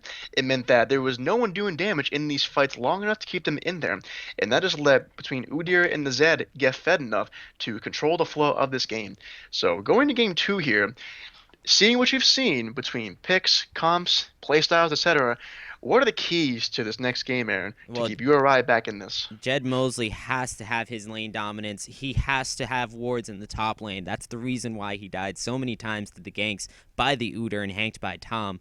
Jed Mosley needs to stop dying and picking dumb fights. A lot of unfortunate taunts coming from Jed Mosley, picking fights that he knows he couldn't win. Deranged Hermit, though, did a great job. I don't think he has much to improve on. Keeping up those early ganks in the bottom lane, though, getting Pre-Fnatic nice and fed in the mid lane as well. Loud Ninja did a great job with there, but ASCII, once again, he needs to improve his ward coverage. In late game, we saw that the ward coverage was getting them the fight wins that they needed to come back in this game, but unfortunately, it was too little too late. Right you are, and the biggest thing that we have to take away from that game is that as much as you can try and control a map with your laners and your ward pressure, your gank pressure rather, the lack of wards will in the end take you down. And as we saw all game, there was not a lot of vision in the jungle where it needed to be for URI. Even in their own jungle, they would walk into certain areas, and many times there was ASCII or Jed Mosley just getting caught out by those you could not see. And again, lack of map control means you can't ward. It's like a never-ending cycle. It is pretty funny. Wards. It is pretty funny. You can't funny. get wards. If you can't get wards because you had no pressure on the map, you can't get wards because you had no map control, and you can't get map control because you had no wards. Yeah, and unfortunately, Deranged Tournament was quite down quite a bit of CS. If we remember, he was down 30 CS or so at around 15 minutes. Because he had so many ganks in the bottom lane, maybe that came back to hurt him a little bit because he could have probably taken down a few if hanked by Tom in the early game when he tried to counter jungle URI. He might have been able to take him down if he had focused more on the farm. Possibly right there, but keep in mind that as far as the comp goes, you're putting all the eggs in the Lucian basket. He has to carry. So this game, we're going to see if they can try it again, maybe, or if they can get back some more comfort picks that they used to. We do know that along with Lucian, Ezreal, and Vayne are heavily played champions by Loud Ninja. He might dip back into those two wells if he wants to. Only thing is, Lucian is, I would say, one of the best AD carries in the game right now, arguably the best. So it's really hard to see who can actually pull it away this time. As far as picks go, though, the bans might stay the same as far as keeping Graves off the table, Tom Kench, etc. Yeah, and they really gonna have to maybe you might even see a URI ban because they've seen how he plays, and there might be an URI ban coming in from URI Royals. It might be interesting to see that. But a lot of the bans, the URI ban, probably definitely coming in from UMBC on Pre-Fnatic because he just dominates all the time with the URI. Exactly. So we're preparing now for the next game, and trying to figure out here what is going on. We're also still waiting for a couple things here. Not entirely sure what we're waiting for, but we're going to get this game going as soon as we can at the moment. In the meantime, as far as the stats for the previous game, look at again the damage dealt to champions. I have it here on my screen. Almost 37,000 damage for Lucian. That is a ton of damage. He far and away outdamaged every other champion in this game. But if you look at the rest of the chart, there is little to nothing for everyone else in the game. Lulu about 18,000 damage. Not nearly enough when you are a mid laner. Now, no, Lulu is not supposed to be this be-all end-all one-shot laner, of course not. But when you all have that much damage being put onto one champion, it does make it hard when that one champion cannot do what they need to do. Um, And Given that in mind, though, I would think that maybe they might put the Lulu. If anything, if they do put Lulu again, it would have to be in a better spot where she gets, like I said, fed early. If the Lulu does get fed early, it could change everything around. So you never know. yeah, and that Lucian did massive amount of damages, but it's about 35,000 you said, right? But 39,000, yes. He 30 was the far and away the damage dealer. but unfortunately, a lot of those were the call on URI, and URI was just tanking all the damage, barely taking any, only walking out with the team fights, maybe down 1,000 health. So they really have to focus on those squishies. They have to focus on the back line. They have to focus on the Corki last game. And unfortunately, Corki was just dominating because the URI was just stopping anybody that tried to come for them. Exactly. It's all a matter of cover picks now, I think, for the rest of this game. URI's seen what UMBC is capable of, their playstyle, and how they can really push a snowball effectively into a, let's say, dominating performance, I would wager, in this game. So I believe that we're going to see some action very quickly here. I believe they are waiting for their coach to join them. UMBC might not. Is it Uh-ZEER or is it URI? It is URI. Oh, Hooked well. on. This is brought to you by Hooked on Phonics, by the way. Well, that's another one of those debates about mana or mana. I know Freak likes saying mana, and the crowds always sit there and try to fight back, saying it's mana, it's mana. I call him URI. So what? Sue me. Anyways, so as long as we're on that topic, what's your favorite mid lane champion? Do you prefer Santa or Lux? I prefer See Lux. how It's bad that Lux. sounds? It's Luxana, technically. Oh my god. Okay, so we are still waiting here to get this game underway. I believe we are changing sides. So URI goes to red side and UMBC goes to blue side here, as is the tradition. As is tradition. As is tradition. She's now Yes. sticking her hands in the pudding, as is tradition. Yes. But keep in mind that you are being ganged up upon pretty heavily. It is definitely URI, not URI. Yeah, it's URI. I apologize, guys. It's URI. Okay, I'll call him URI now. I hope There that we they go. ban URI because Pre-Fnatic has a fantastic stats with URI. Yes. As far as playing URI, he is close to a one-trick pony, almost one-trick pony amount of games he has played on him. It's pretty incredible how many games he has played with the URI. He is definitely somebody to be afraid of on that champion. Yeah, and it's almost a sure ban. There it is, right there. The URI ban. Pre-Fnatic had over 178 games with Uh-ZEER last season. Yep. He was championing well, but again, look at that. The URI coming almost immediately. Yeah, and they're definitely going to need that Uter ban because he just absolutely hanked by Tom. Great gameplay there with Uter, or is it Udir? Oh man, this is actually happening, isn't it? Where's the straw poll for a new color commentator to pronounce my champion names correctly? you know, it's Uter. Mundo coming in for a second ban from UMBC. Again, Mundo is an overall solid pick in this meta, being a excellent tank, being an excellent bruiser, being able to go in and just destroy people because he goes where he pleases. So far, the same ban's coming in for UMBC, and there's the Tom Kent ban. Also, Yeah, URI banned him last game as well. yeah. Additionally, you may want to put the champ select onto the screen there, Aaron. Oh, that's my bad. I'm gonna be fixing that Yes, right you now. should There we take go. care of. All So right, we're and it not should be currently fixed. holding auditions for a new pick band operator slash color commentator. So if you'd like to be alongside me in these casting, please email me at aaron'snotaverygoodcaster@uri.edu. Oh, that's a good email. I'm gonna have to write that down. There you go. And the Graves Hey, band last coming but in. not, yep, you knew it was coming. Gray is very, very strong in this meta. Tom Kench also being banned here as well. One of those champions that can do really everything, and believe it or not, actually, though he is a fastidious Braum main, he's actually now a Tom Kench player as well, Deranged Herman. But fun fact, for those of you who do not know, Deranged Herman loves his Braum so much, he has a tattoo of Braum's shield on his right shoulder. And it's an absolutely beautiful tattoo.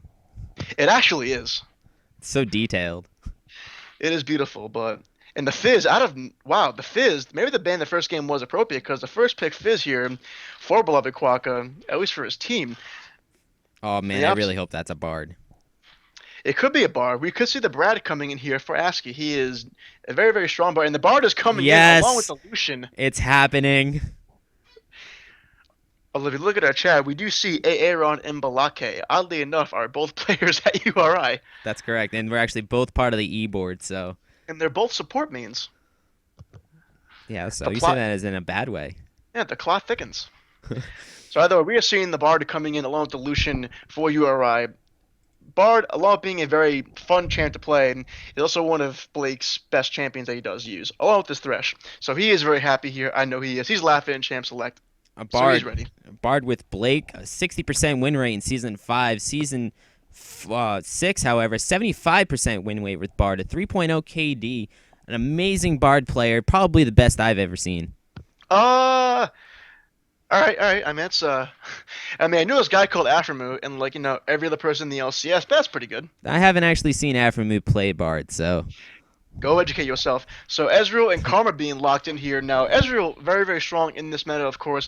Tons of good poke, tons of good build pass. Blue build especially very strong on him, makes him a peel buy. But Karma can go either mid, support, a couple of I've seen top lane Karma a few times too, but I know there are a few Karma mains out there. Karma just does incredible damage at all points in the game.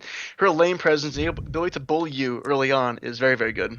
and her pull does a pretty sizable amount of damage. Going to be able to take out Lucian once again because it has just a pretty decent sized range, enough to get behind the back line and take Lucian to some serious damage. Maybe bring him down to about half health. Well, early on, your ulti Q does a ton of damage, and Highway in the Vel'Koz here is pre-Fnatic. He is very, very strong with the champion as well. Played it last week, and he has some success with it too. And the Loud Ninja is picking the Xin Zhao being taken here for Deranged Herman, most likely in the jungle, and Vel'Koz being picked up for pre-Fnatic. No, Vel'Koz, solid pick for pre-Fnatic. He does enjoy it, but it will be the first time that I've seen Xin Zhao being played this patch with his newest buffs. For those of you who don't know what that is, he now gets a plus 30% AD percentage healing on his W passive every third attack, so he gets extra healing, and now every third auto attack he will crit for an extra 25 to 75% bonus damage. So that is a lot of power he gets, and that does change the dynamic of the game. So you are always critting no matter what. As long as you're at least level 2 or level 1, even if you take a level 1, it's happening. So it's the first time we're seeing this. Jhin is definitely going to do a good job in the jungle with those new stats, with the crit every third strike, the massive, I believe it's a 1.1 rate. Is it 0.6 or is it 1.1? Regards to what? To the AD ratio on his heal. The AD ratio of his heal is 30% of his AP plus 30% of his AD plus a flat amount that goes from 30 to 75. All of it happens in the third hit. However, if you do go, say, Devour, you heal every second attack. That being said, they have changed it to where the crit happening every third attack will not be moved to second attack if you get, say, Devour. So your heal happens every second auto attack with, say, Devour, but your crit still happens every third because they knew it'd be too OP to have him crit every other attack. Huh. It's actually quite interesting. And the Renekton coming in now and the Zed from last game. What do you think about that, Josh? Renekton is one of those laners where he can bully pretty much anybody he faces, except for a few outlying picks. But when you have Renekton, it is fun because Jeb Mosley knows Renekton inside and has played him several times in in-house games at URI and just gone full AD and pretty much ruined everyone. But on a serious note, he is very strong with the champion, knows how to beat Renekton, knows where he's good, knows where he's bad. So picking that is almost a pseudo advantage for Jeb Mosley because he knows how to deal with it. And we see the Malphite here, of course. Stacking armor is important here, and we do have a lot of AD on the team of UMBC. But between Fizz and Ezreal, there's a good amount of magic damage too, and of course Karma. So a solid balance overall. UMBC But trying to there a make team that kill comes. lane, bottom lane with the Karma Ezreal damage. Pretty decent amount of range. They're going to be able to poke down Loud Ninja quite a bit. Bard will be able to provide some sustain there with his little hot chocolate cups. I'm, of course, referring to ASCII's favorite skin on Bard. And it's going to be pretty interesting to see whether or not Loud Ninja can survive before ASCII runs out of mana. He will go around and pick up those chimes to regain his mana before Hooray and Timon G are able to poke him down to the point where Loud Ninja has no choice but to go back. Yeah, and overall we have a lot of roaming here between ASCII and Hermit, so their roams coupled together could make for some solid ganks in either mid or top lane. Now, I have not seen Hank by Tom play his Fizz, so that's something I'm looking forward to. Though I do know he is pretty skilled with it. I do know he can make the plays where he needs to. And in this patch, there's a couple ways you can do it. The most popular one, of course, being the new Runic Echoes on Fizz. Makes him extremely strong. When it was first released, it pushed Fizz far up there as far as terms of power, along with Echo, Diana, especially Elise. So Runic Echo's Fizz is extremely strong early on with the gank. So we're going to see how that helps out this game. And we have Kazam, again, playing his Zen. Did very well with the last game against Lulu. But now he's playing against Vel'Koz. And Vel'Koz's biggest strength here will be to push Zed out. But Zed is one of the better champions at farming the turret. So really it's going to be, can Pre-Fnatic clear his wave and then just back the hell up? That's what Pre-Fnatic is going to have to do. Pre-Fnatic definitely has the better wave clear in terms of Kazam. Kazam can do his double shurikens, but Pre-Fnatic has 2 waves on his W that he's able to take out those minions, and he's going to have to use his stacks to his advantage, get some true damage out on Zed to keep him out of lane. And keeping Zed out of lane is important because we saw it last game, even against a lane where getting level 6 first should really influence who does win that. In Lulu, who can really bully Zed early on with the proper amount of Qs if you can hit him, and the polymorph and the shields and everything, he was still able to get fed with a couple of well-placed ganks. So in this game, there's a lot of wave clear, there's a lot of poke, there's a lot of peel on this tie of UMBC between Karma and Ezreal themselves. So it'll come down to, can Jeb Mosley land a solid ultimate here and isolate the primary targets? And their team fight is very strong between Bard isolating targets and ultimate, Lucian's culling, Vel'Koz's existence, and now Xinjiao having a crit every third attack. Is a lot of early game power on both teams, but it really does depend on who gets the better team fight. Both teams, I'm also noticing, are pretty squishy. You might see a little bit of tank coming in from Xinjiao. Unfortunately, though, not that much coming in, though, from URI. Jed Mosley, however, is a rock. He's going to be building total tank, unable to take any damage with his W. Might be looking at something similar to effects that we saw on URI last game, and the beloved Kadoya on the top lane with the Renekton. Probably going to be doing about the same thing, building the armor, because Hank by Tom not picking up a tanky champion this time. Fizz can build a little bit of HP, but definitely not going to have the sustain that the URI had. Well, we're going to see here. We're going to be getting into the game in about 20 seconds for the delay and a couple minutes afterwards, given the queue times. We are hoping in this case that maybe, just maybe, Loud Ninja actually can have his PC problems fixed and feed his hamster, give him more coal in his computer, one of those two, and get in the game. Yeah, those coal-fired computers, man. Yep, Doing coal-fired bad for computers. they're bad for the environment. Yep, our fathers died for this coal, and our fathers before that. All right, so we're loading now into the loading screen, so that's where the fun really begins. Take a look here at your masteries. Now, the masteries, again, we did see last game 4 Thunderlords on the part of UMBC. It was, again, the Strength of the Ages, Uh-ZEER. A lot of farm there, a lot of chance to heal yourself up when you had the 300 maximum health. It's becoming a increasing trend on farm-based junglers, where getting that much free health just for clearing your camps is almost too good to not take. But then you saw Thunderlords on the Zed, which is pretty much required at this point, on the Aurelia, on the Thresh, and the Corki. So League of Thunderlords was present for that last game. But this game, not so much. We only have 3 Thunderlords this game. You see it on the Fizz, the Zed, and the Karma.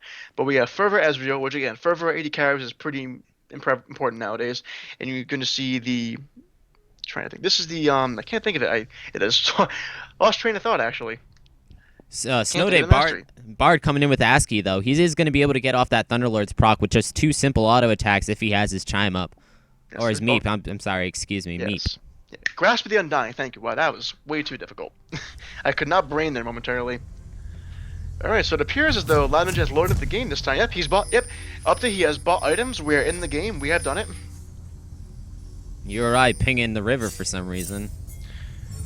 And it looks like it might be a gank coming in here from UMBC pinging the URI's jungle. That or they're just putting random pings on the map and trying to screw with us. I don't know, but look at they're already sticking together and they're going fast. They might be looking at a gank here. Rennington might be in some trouble. If they have pinged the inhibitor here, they're trying to make a very quick take in the inhibitor. The classic Korean style 2-minute inhibitor. It looks like Kazam, though, is going to be able to see URI trying to make something out of this. Although nothing to do on this one, we did not see what we wanted to. We did not get the 2-minute inhibitor. We did not get the inv we wanted for. Instead, we're going to have standard lanes here. A Cloth 5-star from the Malphite, which is pretty standard for him, I guess, any AD laner. But he is going to lane with already 54 armor, which is good. It only gets bigger with his W passive being leveled up constantly. And that's the biggest thing here. With Malphite, the more armor you get, the more damage you deal. Most of you know that already. But there's a big reason why Malphite is picked a ton of games here. Timon G being discovered here. Ooh, and good damage there from the Mantra Empowered Q onto Loud Ninja, but he'll be able to heal that up pretty quickly, given his Doran's Blade. Yeah, he definitely won't have to go back after that. And some, sizable damage. That did about 75 damage to Loud Ninja with the Empowered Q from Karma. But, her damage isn't really that great, level 1, but we're going to be seeing that increase. She usually has a power spike around level 6 when she's able to get 4 levels on her Q. Take a look here. If you highlight Shinzao, you can see that if you look at his crit chance, it randomly spikes to 100% out of nowhere. That's pretty fun to look at, too. Looking at mid lanes here. Again, the Zed versus the Vel'Koz. I played it more than once, and it is something that Vel'Koz has to be very, very careful of. Taking many pokes, and Zed will just go in and make you have a very, very bad day. But on the other side, Privernag has more than enough wave clear and poke to keep Zed away, like you should. And Zed Mosley finally doing what he needs to do and trying to get the farm and poking out the Rennington, so Rennington can't really make something out of this. Yeah, ASCII already very low in health at about, I see, halfway done with his health. Even after the level up being taken there. But even so, Karma's damage and Ezreal's damage, there's so much poke there. The Karma and Ezreal lanes combined is one of the better poking lanes that I've seen. But recently, one of the better poking lanes I have seen is actually Jhin and Zyra, believe it or not. Jhin and Zyra, that's a quite interesting pick. Nice damage coming in from Jed Mosley against the Rennington. Yeah, like I said, he knows the Rennington very well, he's played him a lot, he knows when he's weak, he knows how to trade with him. And one when thing you play a champion. Go ahead.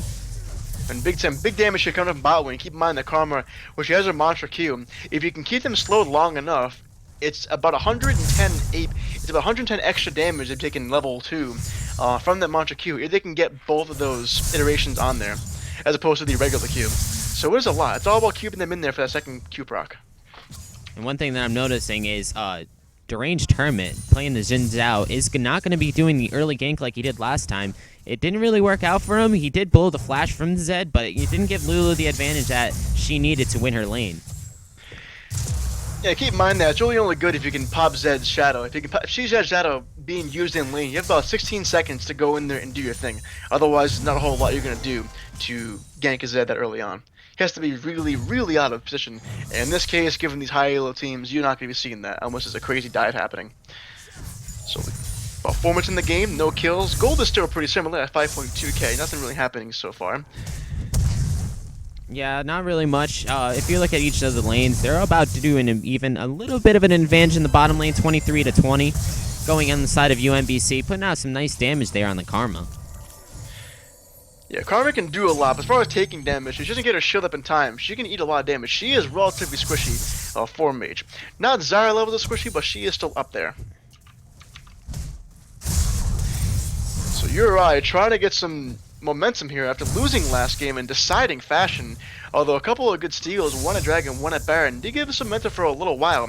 The last Baron steal became a 5-for-0 ace in favor of UMBC, and UMBC walked away with that game after the URI and the Zed got, we'll say, mega fed, and they were able to just carry the game by themselves. I think mega fed is definitely an understatement. URI unkillable, basically. He only had 2 deaths that game. A nice lockdown there by Bard, putting out some good damage on the Ezreal. Ward is expired now for both teams in that tri-brush, so again it could be imminent here. We see Fizz Hank by Tom making his way down. He's gonna go for his what do you call it? He's gonna go for his Krugs right now, and then he might go bot lane. You never know. Asking Roman to get some meeps here and there. Top lane seeing a good fight here between Mosey eating that stun, a couple of E-procs and a Q. But again, Malphite with the amount of armor that he does have with his pots is largely sustain lane, so we can do that much damage. He also does get that little shield every 10 seconds from his passive, so he's able to take a little bit of damage every time that Renekton comes up there and not pay too much for it. And this Bard spamming his mastery emote in lane. Full BM mode engaged. Xinjiao here has built his first item, the Skirmisher Saber, which of course is pretty much standard on any attack speed based jungler. The challenging smite is extremely strong in any one going scenario. The farm differences here are pretty much non-existent here. Only 1 CS difference between jungle and mid, and now 2 CS between bot lane. But now look at top lane. It's a 9 CS difference between Mosey and Qualcomm. So that is something that at 10 CS now. So Renekton doing his part as far as being a lane bully, controlling the flow. Well, one thing that we did notice in the top lane actually was that Malphite did go back, and Renekton did stay in lane, so that gave him some time to build a small lead advantage. However, Malphite not buying anything, just sticking with the cloth armor. He did buy 1 pot, however. Yep, he's currently sitting on 1,000 gold here. Renekton's sitting on 1,300. So that is a lot of gold there. That can build into a lot of things as far as armor items go. Xinjiao looking to get some pot pressure here on mid, but a cleverly placed ward will stop that. You see, both mid laners now level 6. So we're looking to see who pulls that trigger first. The only big CS difference really here is that of top lane and jungle, where it's 4 assists apiece. Otherwise, it is pretty even in all the lanes. And if we're noticing now that Renekton has actually gone back, Mosley and Malphite finally picking up those CS that he was missing, he's going to be able to get a small CS advantage by the time Renekton in the beloved Coca comes back into lane, but he's actually going to be going back now. Yep, even in CS now, we see Xinjiao grabbing that Scuttlecraft with some vision control, which is much needed at this point. Bot lane looking for something good here. Team G putting some, he gets the Q proc, but largely returns fire, and that Karma shield will keep him safe for now. The biggest thing here about Karma is that when you use her Mantra E-Shield, the entire team gets that speed boost, which is so important for chasing when you have an Ezreal, who is most likely going to build an Iceborne Gauntlet here, which is a lot of chase and a lot of peel, but it also means you can just catch pretty much anybody in the game. And a good stun there from ASCII and a late shield there placed onto Hooray. Malphite going back into lane with some HP. He's got the Bomb Cinder and another cloth armor. He has the armor to take a little bit more hits from Renekton and a little bit more sustain. And he's going to be using the passive on that Bomb Cinder to maybe pick up the damage on those minions. Bomb Cinder was actually just buffed, and now they do more damage to the minions in lane. But the 8-minute mark here, both teams hovering about 11,000 gold, 200 gold lead here for UMBC. And, well, that's pretty much in farm as of right now. Good damage here from Hooray. The stun barely misses, but here comes bot lane. Fizz coming in for the gang, and Temper Fate comes in. That will be stopping the Ezreal from doing any sort of follow-up, and just like that, a flash is blown, ult is blown, and both supports have lost their flashes, but so far no kills in that altercation right there. Ult is popped there, but that is going to do nothing other than push Loud Ninja out for a bit and stop the waves from coming in. So 2 flashes below and 1 from each team there. Hank by Tom is getting close to Shinjao here. He might do something here. Hermit goes in, but he eats that ultimate, and he's going to be taking a lot of damage here. And the E will stop that one. And the first blood of the game goes to Pre-Fnatic, using the Life from Disintegration Ray to take out Karma. And this is exactly what URI needs to do. Pick their fights. I'm sorry, with the Geometry Wars reference there. But they pick as long as URI keeps picking fights like that, they're going to be able to take this game, and they're going to be able to take the advantage as they're going forward. URI now up 900 gold. Yeah, and first blood of the Pre-Fnatic here gives him a lot of gold right there. So he's sitting at about 800 right now, and he already has, for a first item, he already has that Seeker's Arm Guard with a couple of Fairy Charms. So he's looking to stay in there and farm for the long haul and survive against the Zed. Pre-Fnatic also with the blue is going to be able to get a lot of CS and a lot of damage down on the Zed. Zed, though, with some nice dodges there against the Q coming in from Vel'Koz. The thing about Vel'Koz is that, believe it or not, he has very high base move speed. You wouldn't think that he does, but for most mages, they have it pretty slow. But he has 340 base move speed, which not many mages have. You have some outliers like Brand that have 345, but for the most part, mages are pretty slow. So Vel'Koz has a pretty nice time dodging skill shots if you're already good at dodging them. So a lot of mages have flying eyeball. He is a flying eyeball, that is true. He has no feet when the friction. He has no feet to have friction with. He does have some drag though, and a nice disintegration. Decomposition going in there from the Vel'Koz in lane. There you go. Don't hurt yourself. It's too many words. 10 minutes in thus far, 700 gold lead here for URI. Other than some safely farming and a small fight bot lane, not much going in either team's direction here, other than some pretty solid farming and some good lane pressure overall. So far, good vision control by both teams. You have a couple of vision wards in both sides of each team's jungle. And Jeb Mosley doing a ton of damage here to Quack. Got him at half health now.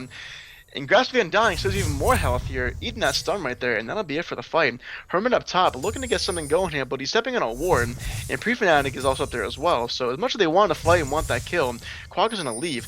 Fizz bringing up the rear though, gets that Scuttle Crab. He misses the ultimate though, but he still takes the damage from him.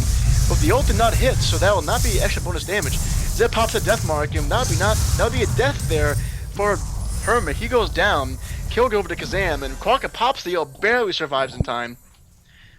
You know, that was URI's fight to lose. They actually had the advantage and was able to kill Fizz, but after Fizz missed his ult. But Deranged Hermit walking right into the middle of Fizz's ult, going to be taking the damage from that.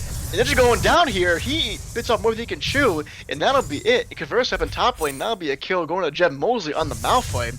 So a 1-for-1 trade right there between two separate lanes. But getting a little too close there with Loud Ninja. That Karma damage and the Ezreal between the slows and the poke is really a lot to deal with. You see Ezreal with the Tier Sheen most likely going for the Iceborne. Yep, the Glacial Shroud confirms that he is going for the Iceborne Gauntlet, which is a ton of CC Ezreal now has access to. Every Q is a slow, and it means that you have a ton of peel, a ton of chase, you name it. I'm finally liking the plays that Jed Mosley's making in the top lane. Jed Mosley now up 11 CS and a kill on the Renekton. And, you know, Jed Mosley had a really tough game last time. He's not letting that bring him down this time. And he's got this nice wave that he's going to be able to take against the Renekton. He's going to get up a little bit more on CS, and he's just doing a really good job of maintaining his lane presence as well as, you know, keeping vision in the river. He doesn't have it right now, but he's been keeping vision in the river, and that's been protecting him against the possible ganks from Fizz. Yeah, last game he was doing his best Darius impression, dying a lot to these constant ganks, but he's figured out this game.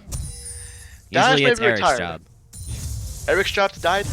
Yeah, usually it's Eric's job to die. Oh, okay, shots fired by the color commentator there. That's okay.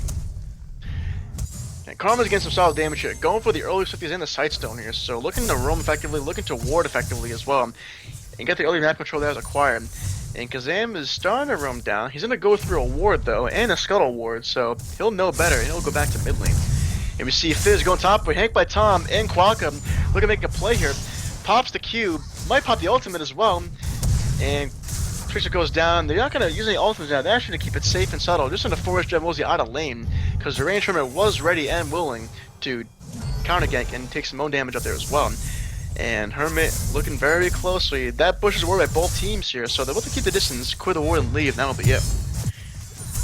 A nice But knock up almost there like, by the Vel'Koz in the mid lane. yeah, keeping the Zed away from him, very, very important there. A knockup also knocks you a bit away from you as well if you are very close to them. So keeping the knockup is almost paramount to keep yourself alive as Vel'Koz, because he's extremely squishy. He may have a Seeker's Arm Guard, have extra 40 armor, roughly, but even so, Zed can still penetrate that pretty easily. And once again, we're just seeing Malphite extend his lead now, up 25 CS in the top lane against the Renekton, and he's just being able to do everything that he wasn't able to do last game. He's maintaining his lane presence, he's maintaining the CS, and he's not getting poked down by this Renekton. A nice build going right there for the Malphite, building his tank so the Renekton basically just tickles him. Yeah, and Xin Zhao going for the Devourer here, like I said. You can proc your healing a ton quicker now with this new build, this new passive you've been given. So it's a lot better to go along with that instead. We see bot lane. We see a lot of damage been dealt to the Karma right there. Timon is looking a bit weak there. We'll have to a couple wards here. If Asher goes to trade the sun lands, dashing forward, runs out of nowhere. Pursuit goes in, passive goes in, that's a killer there. The calling is popped. Here comes Hamper Tom, the Fizz, looking to counter him. He might pursue this one, but it's a bit too far away. He will leave. So just like that, Loud Ninja will be getting the assist in that one as Scumbag Blake takes the kill. Bard did waste his ult on that as well, which did get a teleport coming in from Jed Mosley. Jed Mosley did end up canceling it in the top lane. So the kill down bot lane, some extra gold there. That puts the gold lead up to 1.4k in the favor of URI. Up by 1 kill. No turrets, no dragons yet this game. So objective-wise, not too much. So a couple good kills here and there. But the farm lead top lane becoming an issue now. 30 CS is the farm lead for Jed Mosley. But look at bot lane, it's a 11 CS lead in favor of Uh-ZEER compared to Lucian. And Lucian has a hard time dealing with this much poke if he is alone. So luckily Aski is there to make sure he is safe. Pursuit comes in, fires a W, will not land though. So good damage from both these carries here. It's going to be hard to say which one of them will win, given the fact that both these supports have a ton of damage and healing they can give to their teammates. Definitely. And just Jed Mosley just extending his lead, even taking those turret shots, not really doing too much damage on him. Renekton actually taking more damage, but Hanked by Tom staying in that bush. However, Jed Mosley will go back. He feels like something's a little fishy. Get it? Because it's Fizz. Ha ha ha. Okay, so now I really have to get a Newcaster. Yeah, you are not earning points to this crowd now. Karma goes in, self uses self. Now it'll be a magical journey go through. Karma takes the journey though. And the stun goes in, that goes in, Deathmark comes in, Asking might be going down into that Deathmark. The E barely misses, the ultimate does not matter though. True Shot Barrage is not hit, but the Deathmark damage is enough, along with the armor penetration of that Ghost Blade. And that was that second kill of the game. Kazam, taking the journey, not being afraid at all. Asking goes down. Yeah, very unfortunate there from Aski. Aski did miss his stun on the Karma as well. Karma would have taken quite a bit of turret shots coming in and might have been able to give Loud Ninja and Lucian a kill in the bot lane, but it was quite unfortunate from URI. URI losing on that one. Might be able to lose the Dragon on this one too to UMBC because of it. Yeah, right, you are. Dragon be secured here by UMBC, the first one of the game. Fight here top lane, some good damage being done by both laners here, but we'll see a wet noodle fight with two tanks trying to do their best to do the damage. And we're just seeing the massive lead extended by Jed Mosley in the top lane. Renekton unable to farm because that damage that Malphite's just putting out is too much for him to handle. He's losing more health than he can handle in lane. A lot of his sustain is just going down the drain due to the Sunfire Cape, which was just, in fact, buffed this past patch. Is doing more damage to those minions, as you can see, and he's just not missing a single farm. Yeah, and the extra armor, they got some W passive, puts him at 214 armor right now. That's a lot, and it's not much you can do when you're facing a Malphite.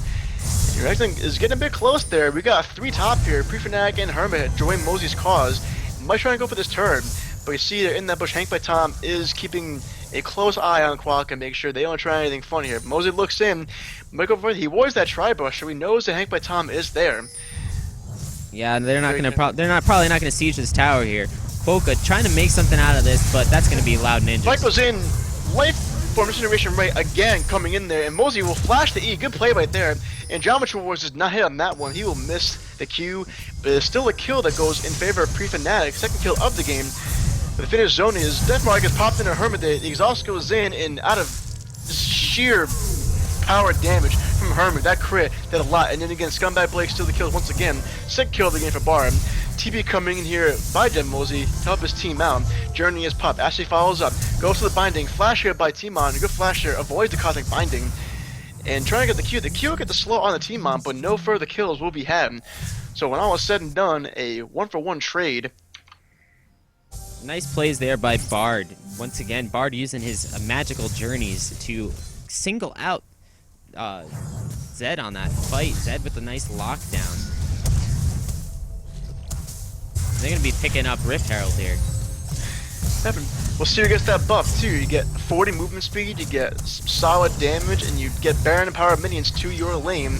And they're going to give it to Pre-Fnatic. His lane power, your lane pushing power will be increased even more so. He's currently up on the Zed in CS turn by 15. 2-0-1 right now. Going next, he has the Aether Wisp here, also a Forbidden Idol, so might be going for the Melonomicon next for the CDR and the mana regen. URI extending their lead now, up Yeah, about wow. 2,000 gold.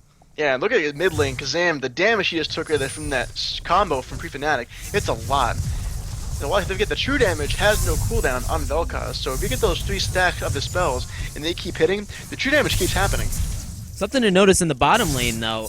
Lucian down quite a bit of CS on the Ezreal. That might come back to haunt them a little bit later. Yeah, right you are. He's currently about half health to 60% health right now. I'm staying as far behind his thing as he possibly can. Those Qs do hurt a lot. Iceborne Gauntlet has been finished here, so it's extra bonus. It'd be about 223 the size of the armor right there, the size of the slow field.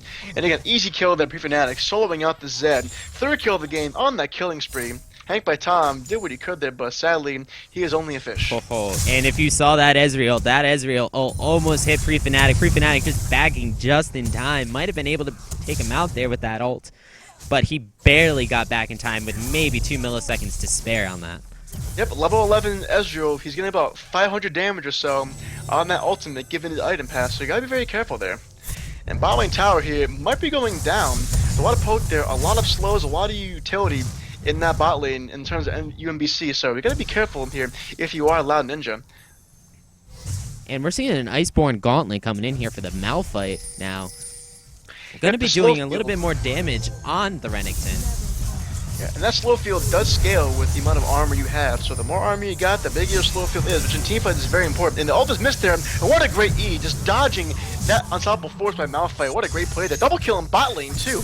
Plays all over the map. Loud Ninja making the plays there, and ASCII spamming the mastery of the Bard. Actually, I have to give that plan to ASCII. ASCII had the amazing ult there, locking down both Ezreal and Karma with a nice double Q stun, able to take him down. Is Loud Ninja for the double kill. He definitely needed that. Down 14 CS, but up 1 kill now on the Ezreal. They're going to be taking down this bottom turret. So now be the first, actually that'll be the second turret of the game here for URI. And Kazam might be in a bad spot here. He's getting close. Slow land, but there's no stun there, no to get attached to. Meanwhile, Altex going in. Here comes the 100% integration rate. That'll be a kill there. No, not be. He dodged it in time. ASCII gets the kill instead of Pre-Fnatic. His 3rd kill of the game as well. I really have to question what UMBC is doing here. It looks like they still want to stay in this fight, but they're low. And Jed Mosley not being able to take any damage from UMBC, and he still has the capability to take out anybody that he wants with that Iceborne Gauntlet. Yeah, far cry from last game in which there was not much teamfight power in terms of URI when it came to actual AoE damage.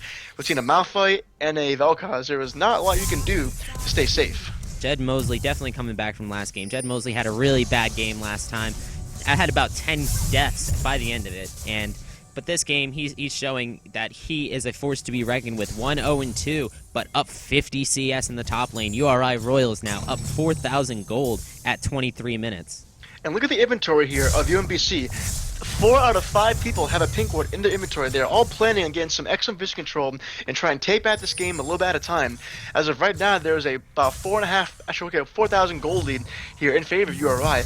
Up here by 2 turrets. They are down a dragon, but their mana pressure is exceedingly strong right now, given their power and their vision.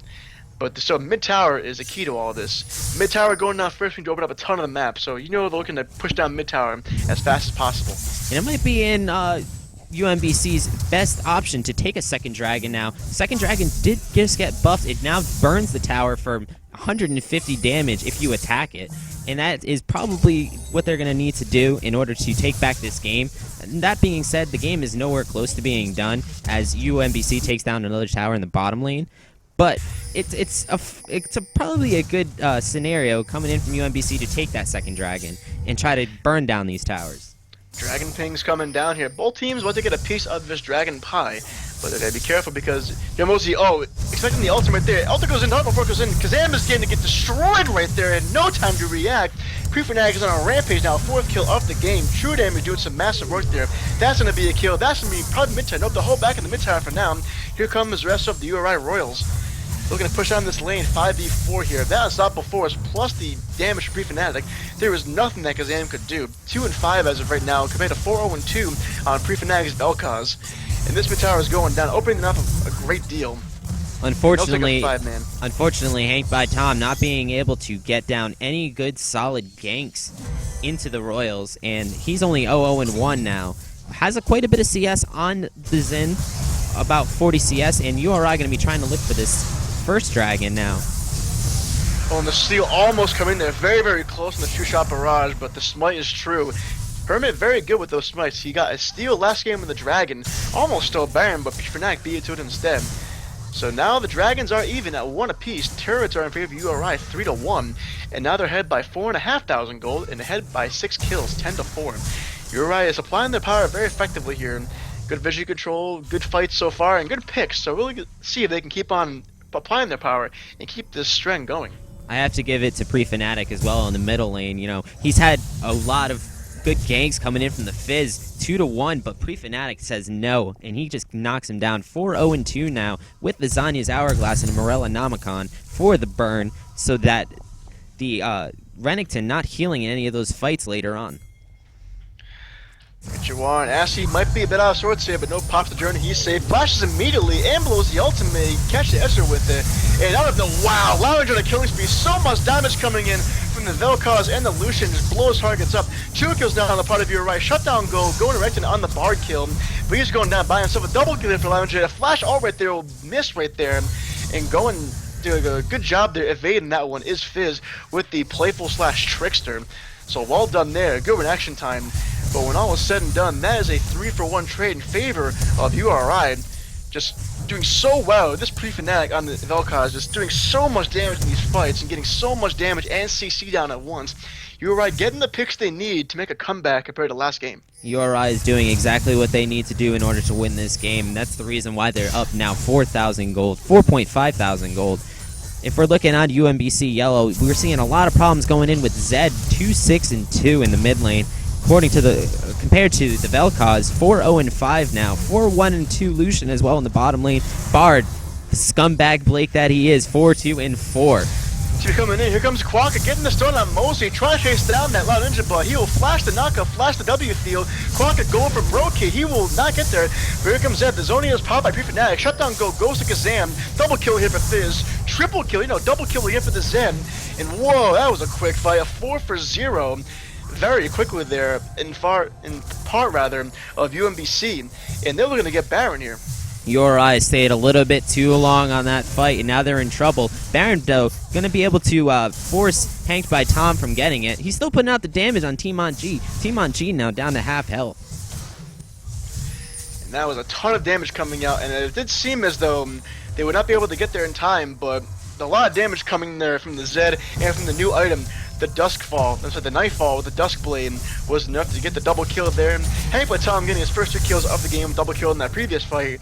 And this could be 2 turrets here for UMBC. And it looks like it's going to be 2 turrets. Askey has no way of defending this against all 5 teammates. Going to be trying to get the stun off, but not going to be able to, and they're going to just back off what URI should have done in the last fight. Yeah, 2 turrets here, and then they're going to leave. So 27, almost 28 minutes into the game, and the goal lead has shrunk to under 1,000 gold here. 9 kills to 13, but that's not important. What's important here is that the goal lead has shrunk by about 4,000 in favor of UMBC. They have brought themselves back into this game. Only down by a turret now. Hank by Tom taking quite a bit of damage there. He's a little bit low, and the Ward is going to see that. Let's see if Malphite can try to make something out of this. He's going to be sticking around, and there's Malphite with the quick pickup. They have a stoppable forest. Fizz stayed a bit too long in the jungle there, and wards are very helpful. And he'll be going down first of the game here for Fizz. Pick up that Lich Bane though. Lich Bane is, again, always has been strong on him, but now with Jungler down, URI is looking moving on this Baron, and UMBC knows it. They're popping the Frost Queens here. They're gonna try and stop this.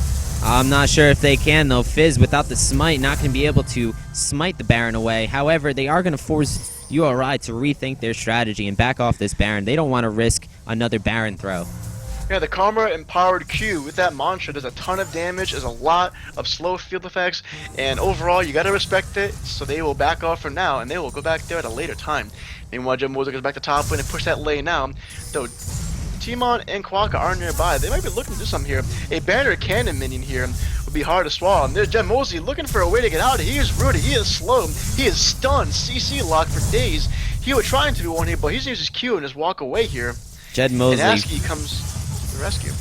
Jed Mosley just very tanky, not taking any damage there. And then nice mystical journey, trying to make something out of that once again, but they're not going to be able to. Magical journey. Magical journey. I apologize. Magical journey coming in. Here comes Deathmark coming in. The flash automatically by Loud Ninja. The Deathmark might be killing him, and the Deathmark will kill him, and as will the new item kill him. How do you like that? Zed loves that item. Pre-Fnatic gets stunned out of his ultimate. Zoe is not going to keep him safe. That was a misplay there. Double kill there for Ezreal. And very quickly, a 0-for-3 trade. Fizz going back with barely any health. And Askey's trying to stay alive too, but I don't think he will. Nope, the stun goes down. 0-for-4 trade in favor of UMBC, pulling it back into this game. But wow, you see the damage that was dealt by Zed on that Deathmark plus the Dustfall. You had Loud Ninja about half health there. He just got popped. Unfortunately, URI's making mistakes again. Jed Mosley had a really good early game, but now he caught out twice where he shouldn't have been. And that should be the Baron coming in here for UMBC. They might do it. They do have some good healing, some good shields. They might risk it. They might just try and bait it.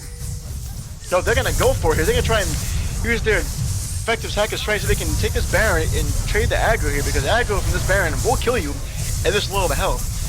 Frost Queen and it's going to be down. They're going to be able to pick it up, but it's going to be quite interesting to see what Jin does here, and he's just going to back off instead. Nothing can be done there with the fast and powered times of these Baron recalls. That's a free Baron there, so good job trading the aggro. And yeah, that Zed assassination there was so key there. The damage that that Dust Blade can do is extremely invaluable to Zed doing that damage.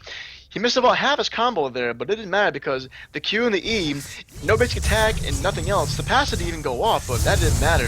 Dustfall and his ult was enough to get the kill, so you heard it here first. Dustfall is extremely important on Zed, even though everyone knows it by now. And now we're seeing UMBC take the gold lead of about 1.5k gold now. Yep, they're down by about 5,000, up by about 1,000 gold now. So with a collection of misplays from URI being caught out, not having a proper engage, that was all they needed. In the last two fights, though, keep in mind that Pre-Fnatic has been stunned out of his ultimate both times by their Renekton stun. And that is so important here to win these fights if you're UMBC. You can't deny the amount of AoE damage and CC Vel'Koz can bring, and true damage too.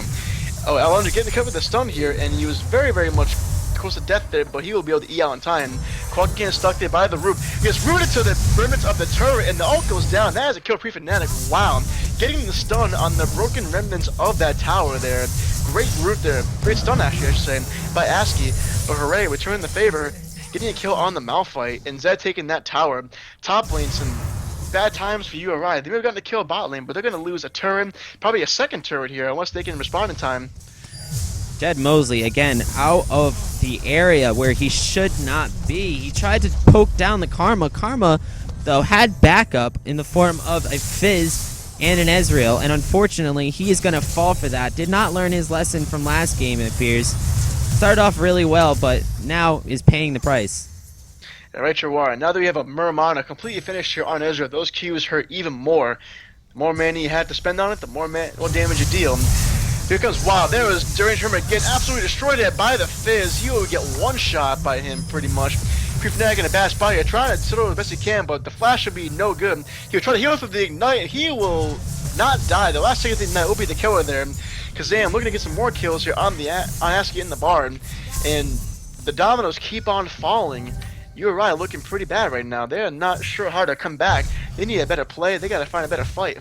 Unfortunately, now URI down 5,000 gold just 5 minutes ago, they were up 5,000 gold. That showed that UMBC is not giving up in this, and now they're taking the lead, and they're looking to end this game. An open inhibitor now in the top lane. Yep, the gates have been opened, and Zed is only getting stronger and stronger. Hexdrinker is keeping him safe very effectively now. That was the one thing he needed to do, and he did it.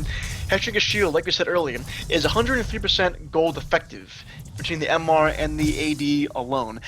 The shield doesn't even have a part of that. So the shield is extra icing on the cake, and it's so much extra shielding you get there. It keeps you alive through a lot of damage.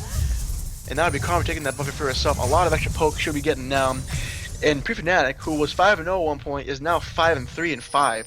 So having a rough time here, trying to get your way to end these team fights. Something that we're looking at right now is Karma picking up the Mikhails, as well as the Banner of Command. A lot of good items there coming down. Probably going to be using that Mikhails on Ezreal if he ever gets ulted by either Jed Mosley or Pre-Fnatic. Keep in mind, you can also use that to cleanse the Bard's stun, and Bard's stun, while you may not be that close to him, is still a 2-second stun, which is a lot when you're talking about in terms of late game damage power. Yeah, Bard's ult is a great lockdown. Unfortunately, it doesn't do any damage, but it will lock him down enough for him to get a Q-stun on your team to catch up to get into the fight.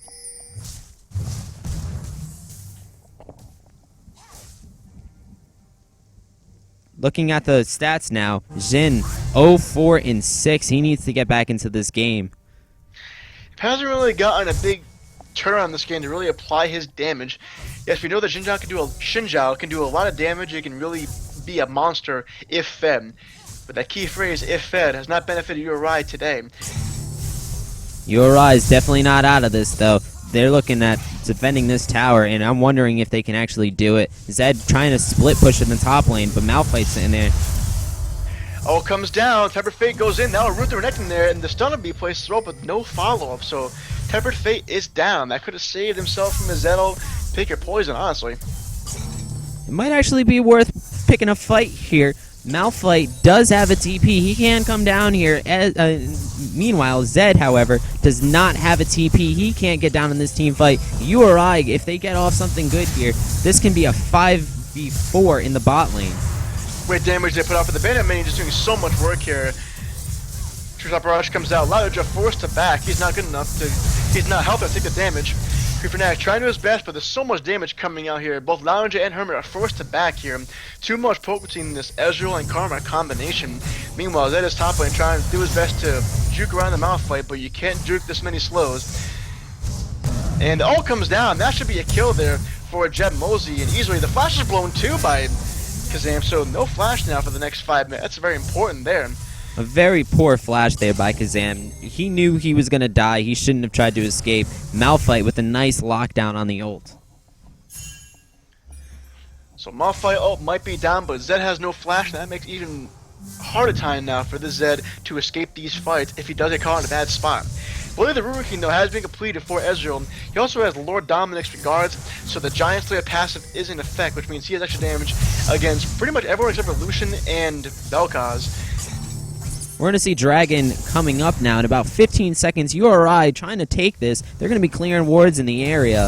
If they can get this, this will be Dragon number 3 for them. Meanwhile, UMBC has only 1. Yeah, and Askew with that clutch Magic Journey there, just traveling about 6 feet in the wrong direction, but he's having fun. He's trying to make it work. Dragon being picked up here by URI. That'd be the 3rd Dragon of the game. That is your move speed. That is important. Yup, and that's 1 away from 4, and 4 just got buffed as well. I believe you do 20% bonus damage now. Yeah. It's going to be able to provide URI with the much-needed boost that they need to take this game back. Baron now coming up in 3 seconds. UMBC setting up for that. Oh, they checked the bush with the Vel'Koz Q, but they didn't know that no one was there. You see T-Mount coming from behind now. They can keep somebody out and get this good fight here. And that is going to be perfect. Tom goes out of nowhere. Hank by Tom just gets 1 shot, and they play the fight extremely well. And now here comes the Culling at the backside. Kazam will be able to go and try to kill the Zed. He will not, though. The Q is just purchased by London. Keeps him alive from both the passive and death mark. Kazam goes down. Quacker will be going down here, too. Quacker goes down. That's a 0 for 3. That could be actually be a Baron here pretty easily in part of URI. Very good play there by URI. Jed Mosley with a nice lockdown on the Fizz is going to be able to take him out, and UMBC following along on that. The very nice ult there by ASCII and Bard, being able to lock down, and the nice QSS use there by Loud Ninja will allow him to survive and kill the Zed. And that was the fight that they needed. The gold deficit has shrunk from 3k to just about 1k now, and URI is back in this game. They can apply this Baron pressure. Yeah, Baron power play starts now. This game is definitely a roller coaster. We're seeing the gold lead shift sides numerous times now, and it won't be long before URI probably takes the lead in gold. Yep, we're down by about 600 gold now, and they are looking to apply this power and really push this lane down, because the only thing they can really do right now is just keep applying pressure. They have a small lead. If you give it up now, it is very easy for UMBC to come back into this game. We have seen it. And just 2 seconds ago, you said they were up by 600 gold, now only down by about 400 gold, as URI is just taking out these minion waves that have stacked up. The biggest thing to know here is that now that there's a QSS being purchased on Loud Ninja, the Zed cannot kill him unless he stays there for a very long time. By that point, the Lucian will outdamage him due to the BT and the crit chance, which is not there on Lucian. But not there on Zed, rather. That's going to be a GA. In GA, his power really stems from the fact that you can only do so much to him. Believe it or not, a lot of the power is mental from GA. You see a GA, you're like, oh, we can't go on him right away. He'll just come back and live again. Yeah, but URI is going to have to take down that Zed's GA if they wanted to. GA has a 5-minute cooldown. So as long as they take that out, they won't have to worry about it for a few team fights. Right you are. As you approach the 40-minute mark in this game, URI is only down by 500 gold in what one would call a roller coaster type game.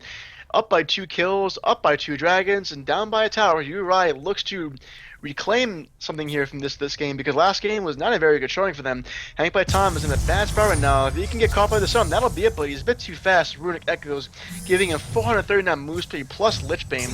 There is no way you're going to win in the foot race with that one. And Ezreal now caught out. Jed Mosley's going to be able to probably knock him down. He's going to use the QSS there, but it's a little too late. But Hooray actually going to be able to flash out. Yep, both summoners blown here by Hooray, and the fish misses. Hamatom does not get ult there, and that'll be a missed opportunity there. Ghostly popped here by Kazam. Devils sees very little health. Hooray, Hermit's going to go for this turret. He'll get the turret, but he might die for him. He will go and heal. Use his Zonias. Now he was, Break goes in.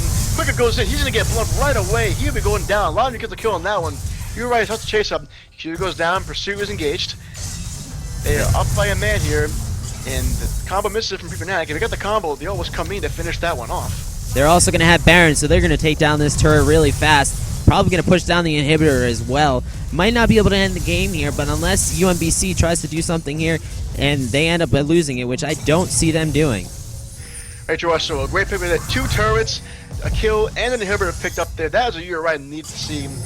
And as they go in the merry way, Baron is now over. Baron power play stats, 5,900 gold in the favor of URI in that Baron power play. That was important. Because the M goes in. He's in a bad spot, though, but he's got GA, so he'll be safer now. But he walked in thinking somebody would be out by themselves that wasn't named Malphite. And the good ult there from Blake will keep him aside there. So, 2 are stunned there, or sure said rooted by the Tempered Fate. Bard can just be on his merry way. URI now up 1.5 thousand gold. This game is a roller coaster in terms of gold, but they have 2 Banner of Command minions in the top lane now. Focusing that big wave out there. That's some good farm there for Xin Zhao. Xin Zhao is looking for one more item to build, but he has plenty of damage. He's mostly being a disruption bot in these fights, using his ultimate to push everyone away. And at the end of the ultimate, also a tiny stun too, which does help. UMBC might be trying to take a top inhibitor here, though. Not really sure if that's a good idea at the power level that they're at. Don't want to face URI in their home base. They have the advantage. Steric's Gauge being completed here on the Malphite. 487 armor in just an unkillable wall right now that you guys be dealing with. Now be a ultimate there taken out there. That has to be a rooted Hooray. I don't know if he's out of the time. No, he just goes, gets obliterated out of nowhere. And that would be a shutdown goal. They're going to Loud Ninja. They continue the fight. Team on G's going out too. Hermit gets the second kill of the game. Hey, but Tom, what a great geometry warrior there. He will eat the damage, but a flash goes in. Ultimate wasted though by Pre-Fnatic, so he's down the ultimate. But Zed is looking to back. He was sitting on a ward there, so they know he's coming. Overall, a 3-for-0 trade in favor of URI. Looking to put some pressure on top lane. Meanwhile, Zed is going to go stay there and take the inhibitor, which he will get. He will get URI a little bit slow to react to that.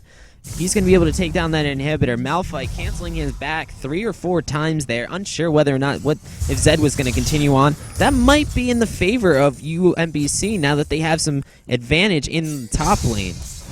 Yep, URI got 3 kills, but did not get any objectives off of it. You are correct on that one. But URI is going to grab his 4th dragon. And if you check the kills in that, we'll give him a 4 dragon, 4 inhibitor. Still pretty close there, but my, look at the slow field. Look how big it is in terms of Malphite. The more armor you have, the bigger the slow field is. With nearly 500 armor, the damage he's doing on his brutal strikes is insane. He's got 112 free armor from his passive, and he's doing a bonus 125 physical damage on auto attacks to enemies nearby. Malphite now picking up the iron elixir as well. He's going to be tankier than he was before. All comes down to Team going to be looking pretty healthy there, but actually he'll be pretty safe for a time being. Pre-Fnatic could not keep ulting, otherwise he'd be dead to that Zed. And a poor use of the coal there by Loud Ninja, unable to connect with anybody.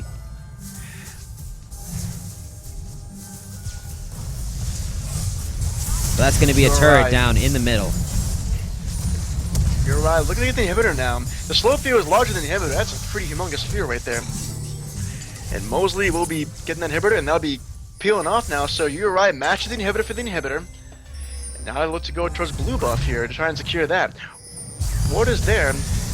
And what a great ult there. Mosley gets the ult, but he's ulted immediately by the Fizz. Sterix needs to pop. Mosley goes down immediately. Timberfake goes down as well, but below the Quack goes down too. Zed goes in. The Exhaust is popped. QSS is popped now.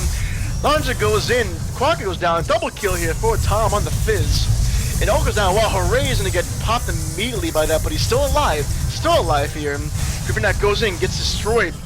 Fizz the triple kill now. Karma gets the slow field on there. That's a Q. That's going to be a quadra kill here for the Fizz. He wants to get the pentakill. Actually trying to stop best he can. But he'll pop the magical journey. That'll be it for now. Blake doing his best to keep him away, but something goes in. And pentakill for Fizz. Hank by Tom does his best there. And he will get the Westeros style pentakill. And there we see the poor decisions by URI. A nice pentakill by Hank by Tom. That's what URI wanted to avoid. Fizz before that fight, 3-3-3. They're going to have the giant minion wave. Spawners now at 15 seconds. Did URI throw this match? I think they may have, man. This might be the game right here. No, they have super minions. They have Baron minions. And they will have only Malphite to stop them in time. With the amount of digital damage that is coming out right now, this should be the game right here. Moses can have a godlike play. No, he throws a fish, stops the home guards. Great play there, Hank by Tom. Pops the ult. Ezreal will ease the ultimate, and just like that, from the jaws of victory comes the defeat. URI throws it. They go to 0-2 tonight on this matchup. UMBC gets the win. A very poor play there by URI. They were all very low. They were able to kill the Zed, but unfortunately, it was not enough. A good lockdown by the Karma. The empowered Q is going to be able to do enough damage to get URI low enough that they're going to end up losing this team fight and losing the game. Hank by Tom in both games has carried UMBC pretty effectively. He has been there in every fight. He has done tons of damage, tons of disruption, and now a pentakill to close off everything. The icing and the cherry on the cake. Damage to champions far and away in this game was Pre-Fnatic on the Vel'Koz at 37,000 damage. Wasn't a whole lot of damage dealt this game by Fizz in comparison to the rest of the champions. Only 22,000, so middle of the pack. But that pentakill at the end of the game was really the whole story. That was a game-winning pentakill. That was a great play by the Fizz, able to lock them down. Blake almost getting out at the end there with the magical journey, but he's going to be able to miss the stun, which is basically going to secure his death. Unfortunately, URI throwing this match to UMBC. However, the UMBC did play very well this series. Right, you are. I gotta say, if you gotta pick an MVP of this series, as far as UMBC is concerned, I don't think it's even a question. Oh, absolutely not. Hank by Tom definitely wins the MVP of the games. Hank by Tom in the first game, URI unkillable for such a long time, being able to solo out three people. And in this game, Fizz with a nice pentakill, hanked by Tom. Amazing player, and he deserves this win. Right, you are. I gotta say, overall, you're right. Did the best here. Game one didn't go too well for them. Game two, they tried to pull it back. Had a lot of chances to make it happen. Sadly, could not do it. At the end of the game, a fight went awry. Fizz walks out with a pentakill, and URI falls down 0-2 to UMBC. URI, though, still with a good record of 4-2 going into the next week. What do you think that they should work on? Well, a lot of it comes down to champ select and can you win the game from champ select? A lot of times you can. In this game, we saw a lot of good team fight comps there between the Malphite and the Vel'Koz. So there's a lot of damage you can do there. But a lot of it comes down to being caught out. Being caught out has killed URI in the last two games, and it's honestly hard to say what else it could be worked on. But staying grouped together when you have to, watching where you are, watching the map. It's mostly just a lot of map control, map play. As far as working on as a team, I mean, I don't play for the team, so you really can't say too much as far as the inner workings of that. Based on what we have seen, though, a lot of it does come down to some decision making as far as where you're going to be and knowing where the enemy is, because lack of vision a couple times has messed us up. Like in the last team fight, Malphite ults over the wall, but again, it's over the wall, and there is nobody nearby to fight with him. The Vel'Koz can't pop his ult and get there. The Zed's on the back line taking care of Lucian pretty easily. So between a combination of map awareness and just overall control of the map and knowing your vision, if they can work around that, it'd be a lot easier. I have to agree with you, and I have to say that URI really has to pick their matches, pick their fights. Some of those fights they were not going to win, and they need to realize that they weren't going to win. They were down sometimes 5v3, and they still went in because they believed that they were able to take them down. But a nice peel by UMBC, and they just absolutely dominated. Hank by Tom, amazing plays with the pentakill at the end.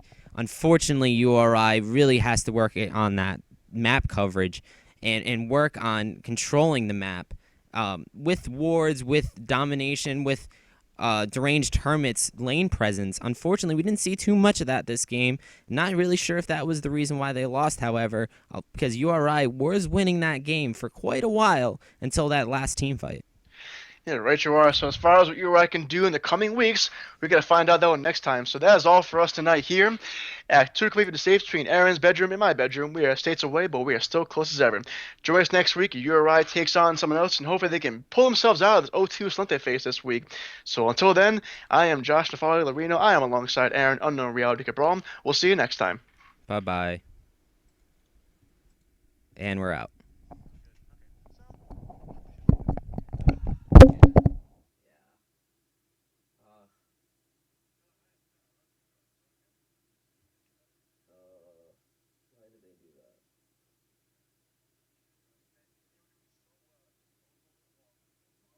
Yeah, he kind of threw both games. Uh, and he wasn't even supposed to play tonight.